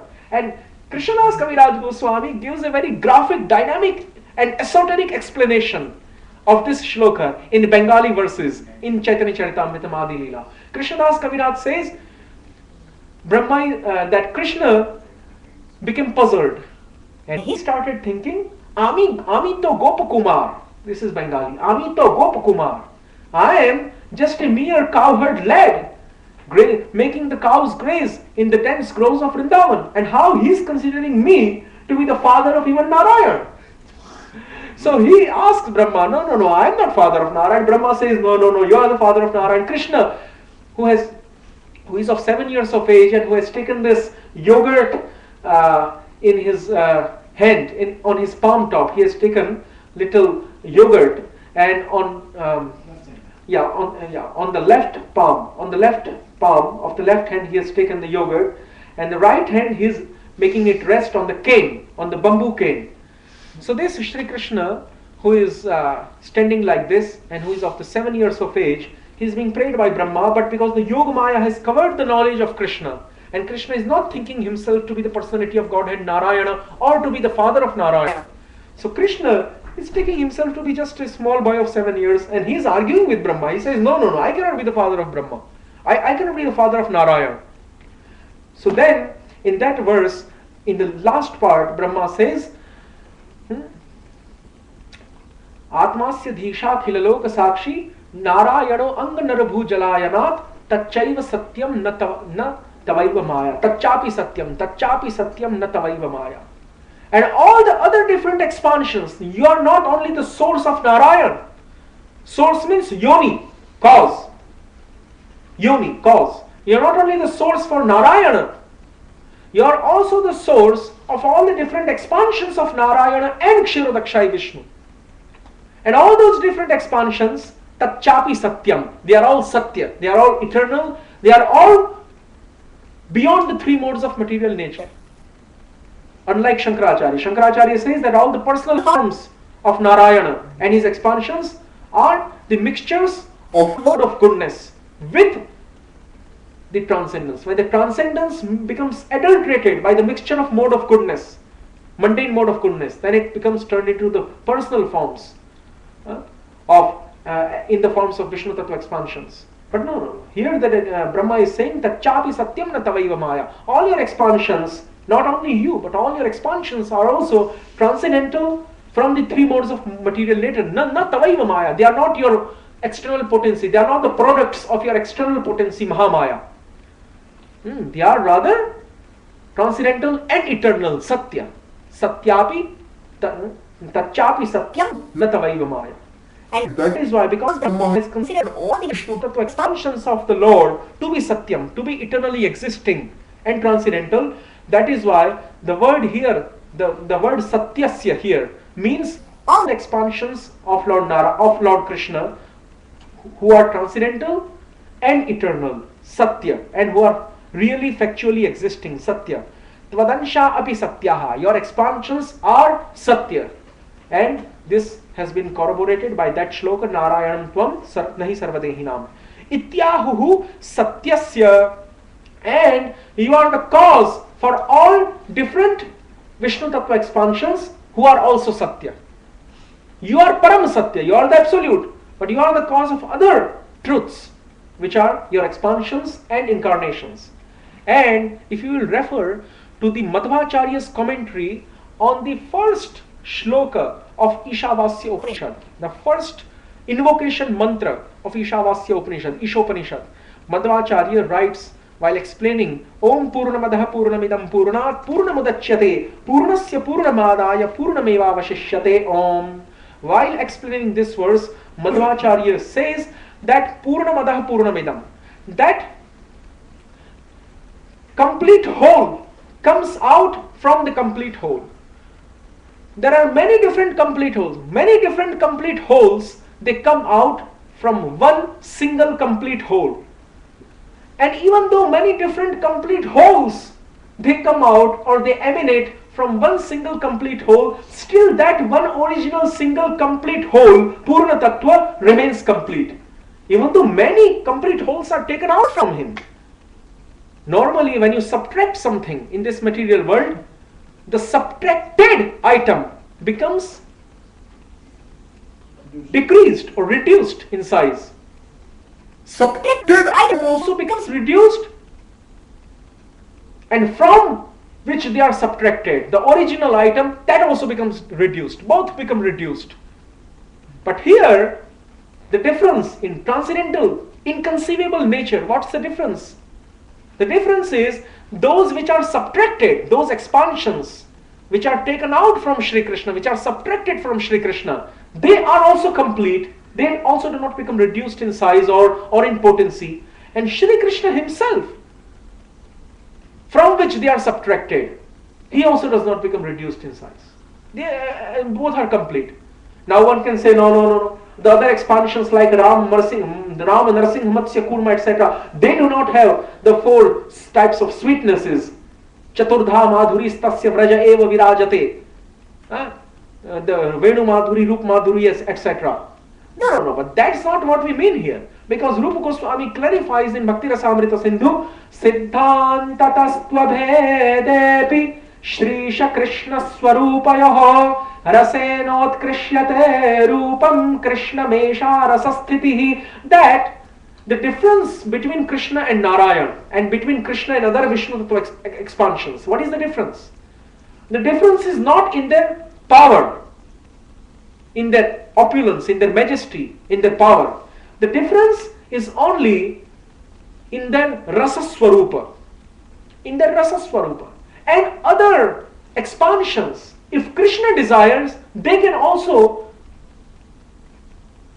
start manifesting Rasa Swarupa.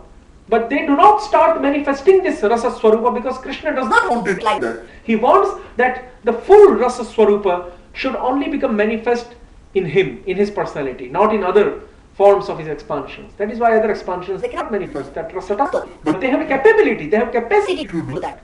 But still, because the Krishna does not desire, they are not able to equal Krishna in Rasa Swarupata, in Rasa Swarupa. Otherwise, Purnamadam Purnamidam, what is the meaning of that? Each expansion has capacity to display that, but they cannot do it because Krishna does not want, who is the original source for them. And that is why, in any way we try to interpret all the different expansions, Om Purnamadam Purnamidam, that is how Madhvacharya has interpreted, that all the different Vishnu Tattva expansions which are complete, they come out from Narayan. Narayan is also complete and they are also complete. None of them are reduced, none of them become reduced in size and in potency. So, Tvadansha api satyaha ityahuhu satyasya matsya kurmadi avatara vrindasya yonim udgama sthanam ityarthaha. Yoni means reservoir, the source, the cause. The cause for all the different incarnations like Matsya, Kurma, Varaha, etc. is Shri Krishna of Vrindavan. Ramadi Murti Shukala Niyamena Tishtannana Avataram Akarod Bhuvaneshu Kintu Krishna Swayam Samabhavat Paramahapumanyo Govindamadi Purusham Tamaham Bhajami. And also Deeparchire Mahidashantaram Abhyupetya Deepayate Vivrita Hetu Samana Dharma Yastadrige Mahicha Vishnutaya Vibhati Govindamadi Purusham Tamaham Bhajami. And Garak Samhita says that Krishna is the Sarva Paripurnatam form of absolute truth. And Rama only has 9 rasas out of 12. Krishna has all the 12. That is what Garak Samhita makes very clear. And Bhakti Rasamrita Sindhu, Krishna has 4 special type of sweetnesses, 4 madhuris, and then also it is said there it has been described even there in Padma Puran that Vishnu Sahasranam recited once, 1000 names of Vishnu, Narayan, recited once equal 1 name of Rama, and 3 names of Rama equal 1 name of Krishna. That means 3 names of Rama. 1 name of Rama is equal to 1000 names of Vishnu. So 3000 names of Vishnu mean 3 names of Rama. So 3000 names of Vishnu equal 1 name of Krishna, or 3 names of Rama equal 1 name of Krishna. That also proves that Krishna is Swayam Bhagwan. There are many different parts like that of the Shastra. So, because Krishna is Satyasya Yonim, he is the original cause for all the different Vishnu Tattva expansions which are also Satya. Nihitam cha Satye, and Krishna has entered into the truth. Nihitam cha Satye. Satya means in the truth. 7th form, 7th case. Adhikaran Vibhakti. Saptami Adhikaran Vibhakti. 7th case has been used here. Satya is in the 7th case, singular. Satya means Shri Krishna who has entered into the truth. So Vishwanatha says, Tvad dhamapi nityam ityahuhu nihitam sannihitam sthitam ityarthaha. Nihitam means the same as sannihitam, and sannihitam means the same as sthitam, and sthitam means located or situated. Located or situated. So one who is located or situated within the truth. What is that truth within Shri Krishna is located? What is that truth within which Shri Krishna is located? So that truth is the transcendental abode of Shri Krishna, known as Krishna Lok or Golok, Vrindavan or Vaikuntha. That transcendental abode of the Lord is the Satya, is the truth in which Shri Krishna is located or situated, in the centralmost part of which, in the centralmost region of which, in the innermost chamber of which, Sahasrapatram Kamalam Tat Karnikaram Tat Dhama Tadanantansha Sambhavam Gokulakyam Mahat Padam. That second shlok of Brahma Samhita. Shri Krishna is located on that lotus flower which is of 1,000 petals and also of 8 petals. That is the centralmost part of Golok Vrindavan. The very second verse of Brahma Samhita. Sahasrapatra Kamalam Gokulakyam Mahatpadam Tat Karnikaram Tat Dhama Tadanantansha Sambhavam, etc. And also it has been said that the abode of the Lord is Satya. It is eternally existing because the Sandhini Shakti, the existence, the perpetual existence providing potency of the spiritual world, Sandhini Shakti, that is what which becomes transformed as the Dham. As we described, Hladini Shakti becomes transformed as pastimes, Leelas. Sandhini Shakti becomes transformed as Dham, the abode. That's the difference. Hladini Shakti becomes transformed as pastimes and Sandhini Shakti becomes transformed as Dham or the abode. And Sandhini means, Sandhini corresponds to which aspect? Sat aspect of Lord's identity, Sat Chit Anand. And Sat means the same as Satya. So Satya means the Dham, the abode of the Lord. That is why also in the Rig Veda, one mantra comes in the Rig Veda. Om Tadavishnaha Paramam Padam Sada Pashyanti Surayo Diviva Chakshuratatam. Yes, that abode of the Lord is completely transcendental and eternally existing. It is the very form of Sandhini Shakti, Satya, Sat aspect of the Lord. Tvaddhamapi Nityamittyahu Nihitam Sannihitam Ityartha Satya Mathura Vaikunthadi Loke. Satya means Nihitam Cha Satya, one who is situated within Satya. What is that Satya? Abodes like Mathura, Vaikuntha and Ayodhya. Abodes, transcendental spiritual abodes like Mathura, Vaikuntha, Ayodhya, Dwarka and Vrindavan. They are known as Satya, and Shri Krishna is located within those abodes as the most attractive personality. Satyasya Satyam. Satyasya means of truth and Satyam means the truth. The truth of all the truths. The truth of all the truths. What does it mean? The truth of all the truths? Yes. So the first meaning given by Vishwanath Chakravarti Thakur is Kimcha Sarasya Sara Itivat Samasta Chidvastu Sarastvam Eva Ityahu Satyasya Satyamiti. Kimcha. First meaning of this is, just like there is one another phrase in Sanskrit language. What is that phrase? Sometimes in Sanskrit we say Sarasya Saram. Sara means essence. Essence of the essence. Sarasya Saram. Essence of the essence. What do we mean by the word essence of the essence? Essence of the essence means even the essence of the essence. Even the most internal part of the essence. Essence is actually the internal part of any object. But even the internal part of the essence is known as the essence of the essence. So in the same way, Satyasya Satya means truth inside all the other truths. What do we mean? So Vishwanath says that all the Chid Vastus, Samasta Chid Vastu Saram, Sarastvam Eva Iti Ahu. All the spiritual conscient items, all the spiritual conscient cognizant items of Golok Vrindavan, like the land is not dull and inert like the mundane world. The land of Golok Vrindavan is not inert and dull. No. It is completely spiritual and cognizant, full of thinking, willing and feeling, full of desire. The land is full of desire, the water is full of desire, as we quoted yesterday from Brahma Samhita. Which shloka? Shriyah Kantaha Kantaha Paramapurushaha Kalpataravo Druma Bhumish Chintamani Ganamayi Toyam Amritam Katha Ganam Natyam Gamanam Api Vamshi Priya Sakhi tada swagyam apicha sayatra kshirabdi surabhibhyascha sumahan. That the land is touchstone jewel, chintamani, desire stone, full of consciousness. The trees are full of consciousness, kalpatarus. Every step or every gate is a dance. Every word is a song. The water is nectar. The flute is the favorite attendant. Yes.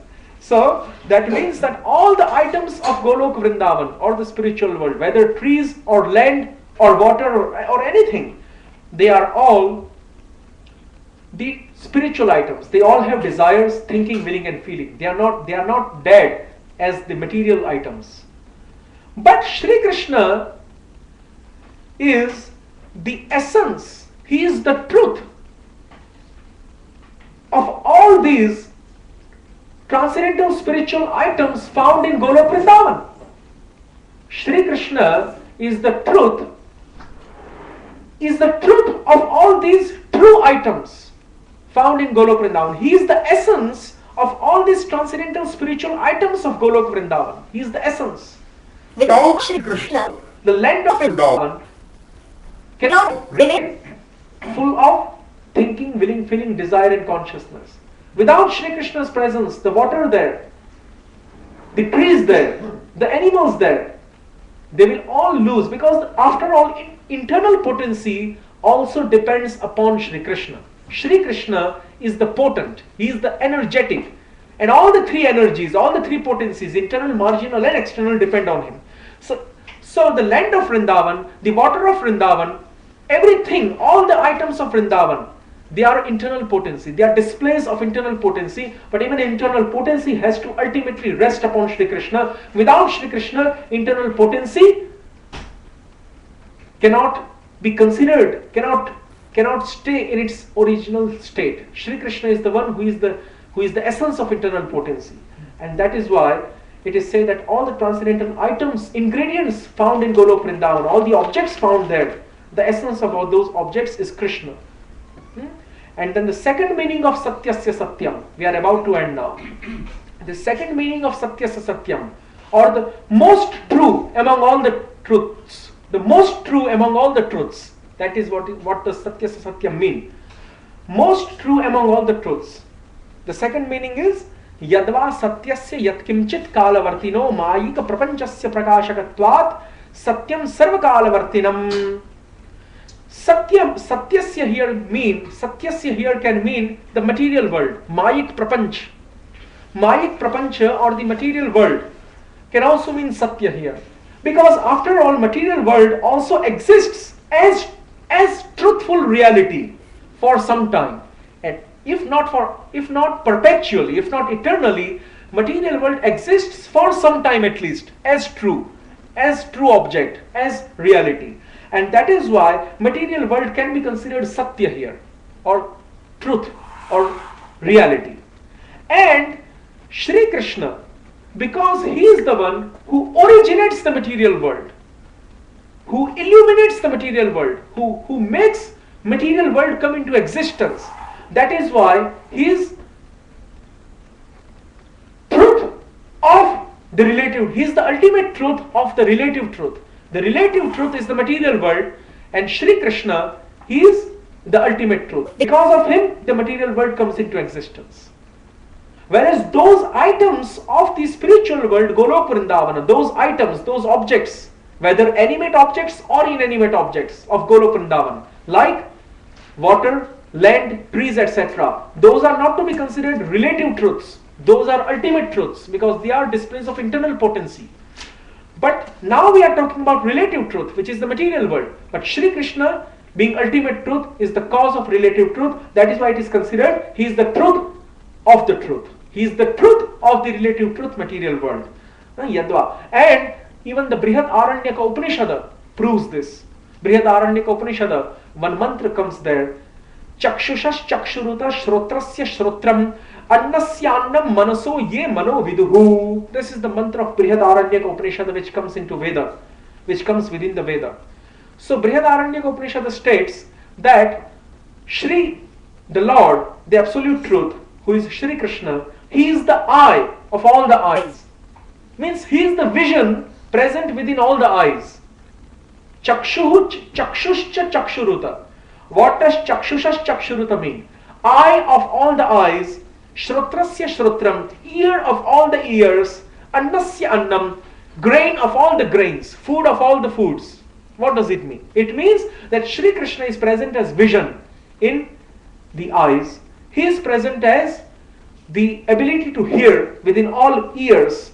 He is present as the ability to sustain within the food items. Shri Krishna is the sustainer of even the food. Food is considered to be the sustainer of body. But Shri Krishna is the sustainer of food. Shri Krishna is the sustainer of eyes. He is the sustainer of ears. Because he is present as vision, he is present as hearing potential in these items. And he is also mind of the mind. Manasuye manovidu. Because he is present in the mind, that is why mind has any ability to function at all. If he would not be present in the mind or in the senses, these things would not function. Just by the mere presence of living entity, senses will not start functioning. Forget this idea. No. Just by the mere presence of living entity, the gross material body and the subtle senses will not start functioning. Along with living entity, the presence of super soul is needed in order for the gross body and the subtle body to start functioning. And that is why Krishna is known as the truth of all the relative truths. Subtle body, gross body, they are all relative truths. The whole material world is relative truth. And Krishna is the ultimate truth behind it. Itivat satyam evedam vishwam asrijat iti madhva bhashya pramanita shrutehe. And Vishwanath quotes Madhvacharya. Madhvacharya has quoted one mantra from Veda in his commentary on Brahma Sutra. And that mantra Vishwanath quotes from Madhva's commentary. That mantra of Veda is Satyam Evedam Vishwam Asrijat. That absolute truth, Shri Krishna, who has created this material world created by the Lord is Satyam, is real. And that is why material world can also be known as Satyam or relative truth. And Shri Krishna, being the ultimate truth, being the creator of this relative truth, material world is the ultimate truth. That is why he is Satyasya Satyam. He is truth of the truth. He is essence of the essence. And Rita Satya Netram, the last word.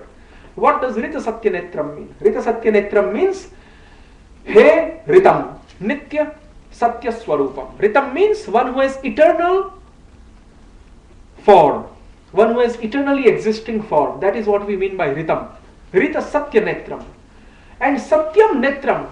And Netra means eyes. Netra means eyes. So, only one sense is indicated. But by indicating one sense, all the senses are implied. Indirectly, automatically, all the other senses are also implied. What do we mean? Vishwanath Chakravarti is trying to say that demigods are trying to say. He is revealing the minds of the demigods. Then demigods are trying to say, "Oh Krishna, your form is eternal and truth personified, and your form has all the senses beginning with eyes." So eyes or netram is considered here to be upalakshanam. Upalakshanam means if we don't have time and energy to mention everything, we will just mention one object of that flock, of that group. Just like when it is said, Shastradharinam Samanaya. An example is given. Oh, bring all the soldiers here who are holding the weapons. Master is ordering his servant, oh servant, bring all those soldiers who are holding weapons here in front of me. So, does it mean that only the soldiers will come and their weapons will not come? The weapons will also come. So although it is not directly said that also bring their weapons here, the master is only saying to his servant that only bring these soldiers here. But does it mean that only the soldiers will come? No, not only the soldiers will come, but along with the soldiers, their weapons will also come because they are holding the weapons. Shastradhari means one who is holding the shastra, one who is holding the weapon. Not only weapon holders should come here, but along with them the weapons should also come. This is the idea which is implied. In the same way, when the demigods say that your form consisting of eyes is true and eternal. Rita Satya Netram. It means your form not only consisting of eyes, but consisting of all the other indriyas, senses. Angani yasya sakalendriya vrittimanti, pashyanti panti kalayanti chiram jaganti. And although the Vedas say apani padam javano grahita, but then Bhagavad Gita says sarvatah apani padam, sarvatah shrutimal loke sarvamavritya tishtati. Some parts of the Vedas say Lord has no senses, no hands, no feet. But the other part of the Veda says Lord has hands, feet, everything. That means Lord does not have any material feet like us, but He has transcendental spiritual feet. He does not have material variety, but He has transcendental spiritual variety. But to say as what Shankaracharya says, Lord has no variety at all, whether spiritual or material, it is completely false. Lord has variety, although of not material type, of spiritual type. But Shankaracharya says he has no variety, not even spiritual variety. But this meaning is rejected in Padma Puran by Lord Shiva. Lord Shiva is directly telling, Lord Shiva is directly explaining the meaning of words like Nirguna and Nirakar in Padma Puran to Shiva, to Parvati. Shiva is explaining to Parvati. He says that Nirguna means one who has no prakrit material gunas, qualities, but one who has transcendental qualities. He clearly says that. And Nirakar means one who has no material mundane form, but who has transcendental form. Shiva very clearly states in Padma Puran. It is not that the Vaishnavas have interpreted like this, just in order to show their grudge against Shankaracharya. No, they have Shastric backing. Hare Krishna, Krishna Krishna, Hare Hare, Hare Rama, Rama Rama, Hare Hare. So Vishwanath has ultimately tried to prove or show that the demigods are praying unto that personal form of Shri Krishna, not to some abstract, ambiguous, vague entity, but and not to that soul of Krishna who is present within, inside his body, as the Mayavadis say. Oh, Krishna has some soul present within his body, and the demigods are praying to that soul. No. Demigods are praying to the external form, which is not different from his inner identity, and which has all the senses beginning with eyes. Rita Satya Netram. That is the meaning here. So, now this is the first verse of the Garbhastuti, and now let us see. Tomorrow also we have to discuss some things, but maybe we'll discuss the pastimes of the Lord tomorrow. The last line you didn't do. Satyatmakam. Rita Satya Netram. And Satyatmakam means, Rita Satya Netram means one who has eyes. And Satyatmakam means one who has whole body. And that whole body of whose is truth personified. He not only has eyes, but his whole body. Atma also means Sharir. Atma has many meanings. The word Atma has many meanings. One meaning of the word Atma is Sharir or body. Shri Krishna's body is also truth and transcendence at the same time. Because it is said there in the Veda, Yasya Atma Shariram, whose soul is whose body. There is no difference between the soul and body of the Lord. Varaha Puran also says, Deha Devi Dehi Vibhago Ayam Nishware Vidyate Kvachit. There is no difference between the body and soul of the Lord, Parameshwara. So Shruti and Smriti both are saying the same thing.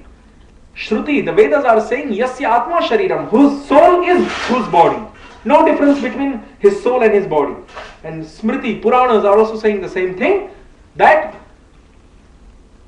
what are the Puranas saying? What is the Varaha Purana saying? Varaha Purana is saying, Deha Dehi Vivagoyam Nishware Vidyate Kvachit. There is no difference between the body and the soul of the Lord. Both the Shruti and Smriti are saying the same thing. But still the Mayavadis cannot understand. They try to say that the body is different and the soul is different. The body of the Supreme Lord and the soul of the Supreme Lord are different. And they try to say that the demigods are praying unto the soul of the Supreme Lord, not to his external form. But that idea is refuted. Satyatmakam means one whose Atma, inner identity, and Atma, external form. Atma has two meanings, external form and inner identity. One whose inner identity and external form are the one and the same, and they are both transcendental and real.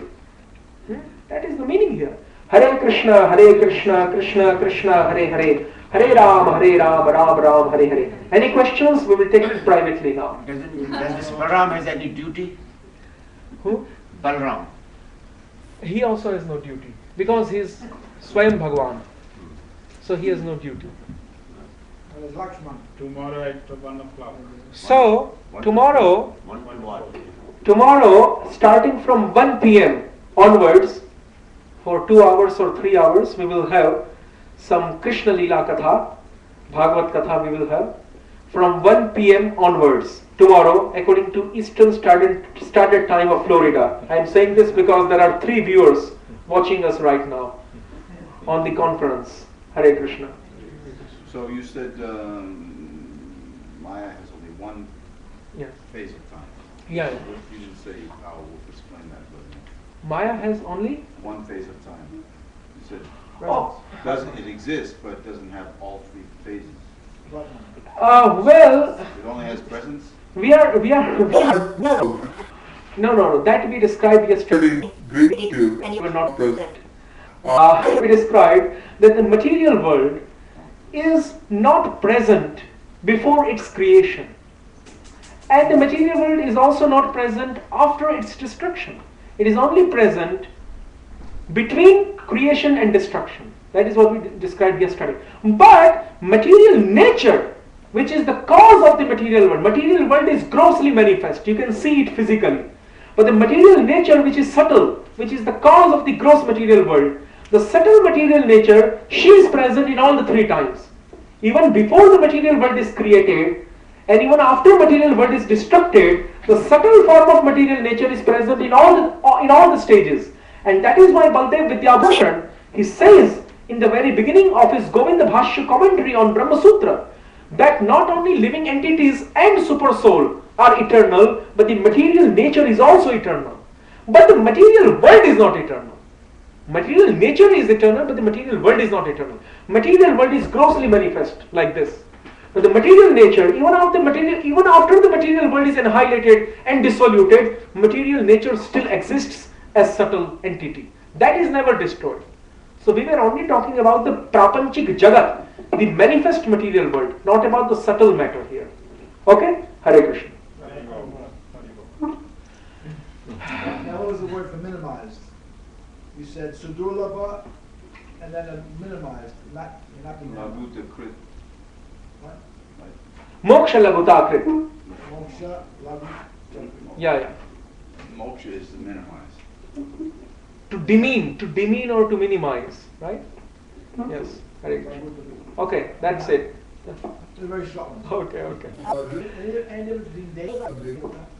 No, same thing. The part is something. It means the same actually.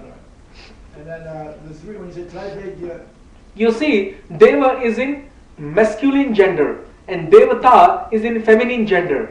But even the word Devata, although it is in feminine gender, it can be used to indicate those demigods who are male. Like Indra is a male, he is not a female. But in order to indicate Indra, Devata is used, the word Devata is used. So in Sanskrit, words may be in feminine gender, but then they can be used for male persons. Yes, male entities. Meaning is the same, Deva and Devata, only the words are in different genders. Yes. and Triveda, Yes. the Somapap Uttapara. Somapa Putapapa, Traividya Mam Somapa Putapapa, quoted from Gita. Said it was Rig, Sama, and the other one. Rig, Sam, and Yajuhu. You see, normally four Vedas are existing, but normally whenever the Shastra mentions the Vedas, normally 85% of the time Shastra will only talk about 3 Vedas. That does not mean that the 4th Atharva Veda is not there. Atharva Veda is also existing, but normally 3 Vedas are taken as Upalakshana. Upalakshana means the same here as Netra. You know the word Netra came? Rita Satya Netra. So Upalakshana means we can indicate the whole thing just by stating the first part. That's because it's more poetic sound. Yeah. So that's. Brahma, Adi, Deva. So Traividya means 3 Vedas, but 3 Vedas also mean the 4th Veda, Atharva Veda. That is an Upalakshana there. Upalakshana. Okay. Any other? Yeah. And after Nishanta Leela is. After Nishant Leela, 3:36 a.m. to 6 a.m. Right? So 6 a.m. to 9 a.m. is Pratah Kalin Leela. 9 a.m. to 12 p.m. is Purvahana Kalin. 12 a.m. to 3 p.m. Madhyahana Kalin. 3 p.m. to 6 p.m. is Apahana Kalin. 6 p.m. to 9 p.m. is Sayam Kalin. Then Pradosha Kalin. Then Nisha. And then like that. So then we will talk privately. Yes. You read the Govind Lilamritam or Krishna Hanik Kaumudi or any other books which describe the Ashtakali Leela, you'll find that. And the second line is Brahma Satyam Jagamiti. The second line, the next line. Brahma Satyam Jagan Mithya Jivo Brahmaiva Na Paraha. Jivo Brahmaiva Na Paraha. Jiva or living entity is nothing else than the absolute truth Brahman. He is the same as Brahman. He is not anything different. And then That's Shankaracharya's theory. same as Brahma. Okay. Yeah. Then Brahman does not mean Brahma here. Brahman means the absolute truth here. Jiva, that's what you said. Yeah. Brahman, some people they mistaken Brahman to mean Brahma. But Brahman here means the absolute truth. Not Brahma, four-headed. Not the Brahma Jyoti. No, Brahman means Brahma Jyoti, but not the Brahma, the four-headed one. Oh, he knows Yeah. that. Yeah, but some people, they are confused with this. So I just want to clarify. And then you began to quote Madhvacharya's Yes. Vedanta that was quoted by Vishwanath. Yes, yes. Iti matva bhashya pramanita shrutehe. That is what Vishwanath has written. Satyam Vishwam evedam asrijat. That is the mantra quoted from Veda. Satyam Vedam. Satyam evedam Vishwam asrijat. Asrijat means created.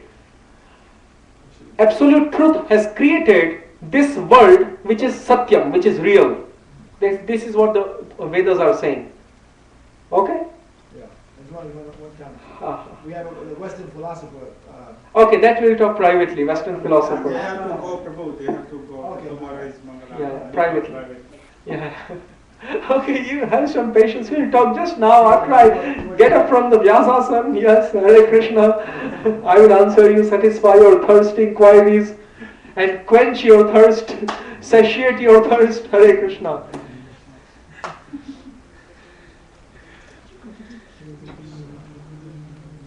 Atma Jivaya Aikyam.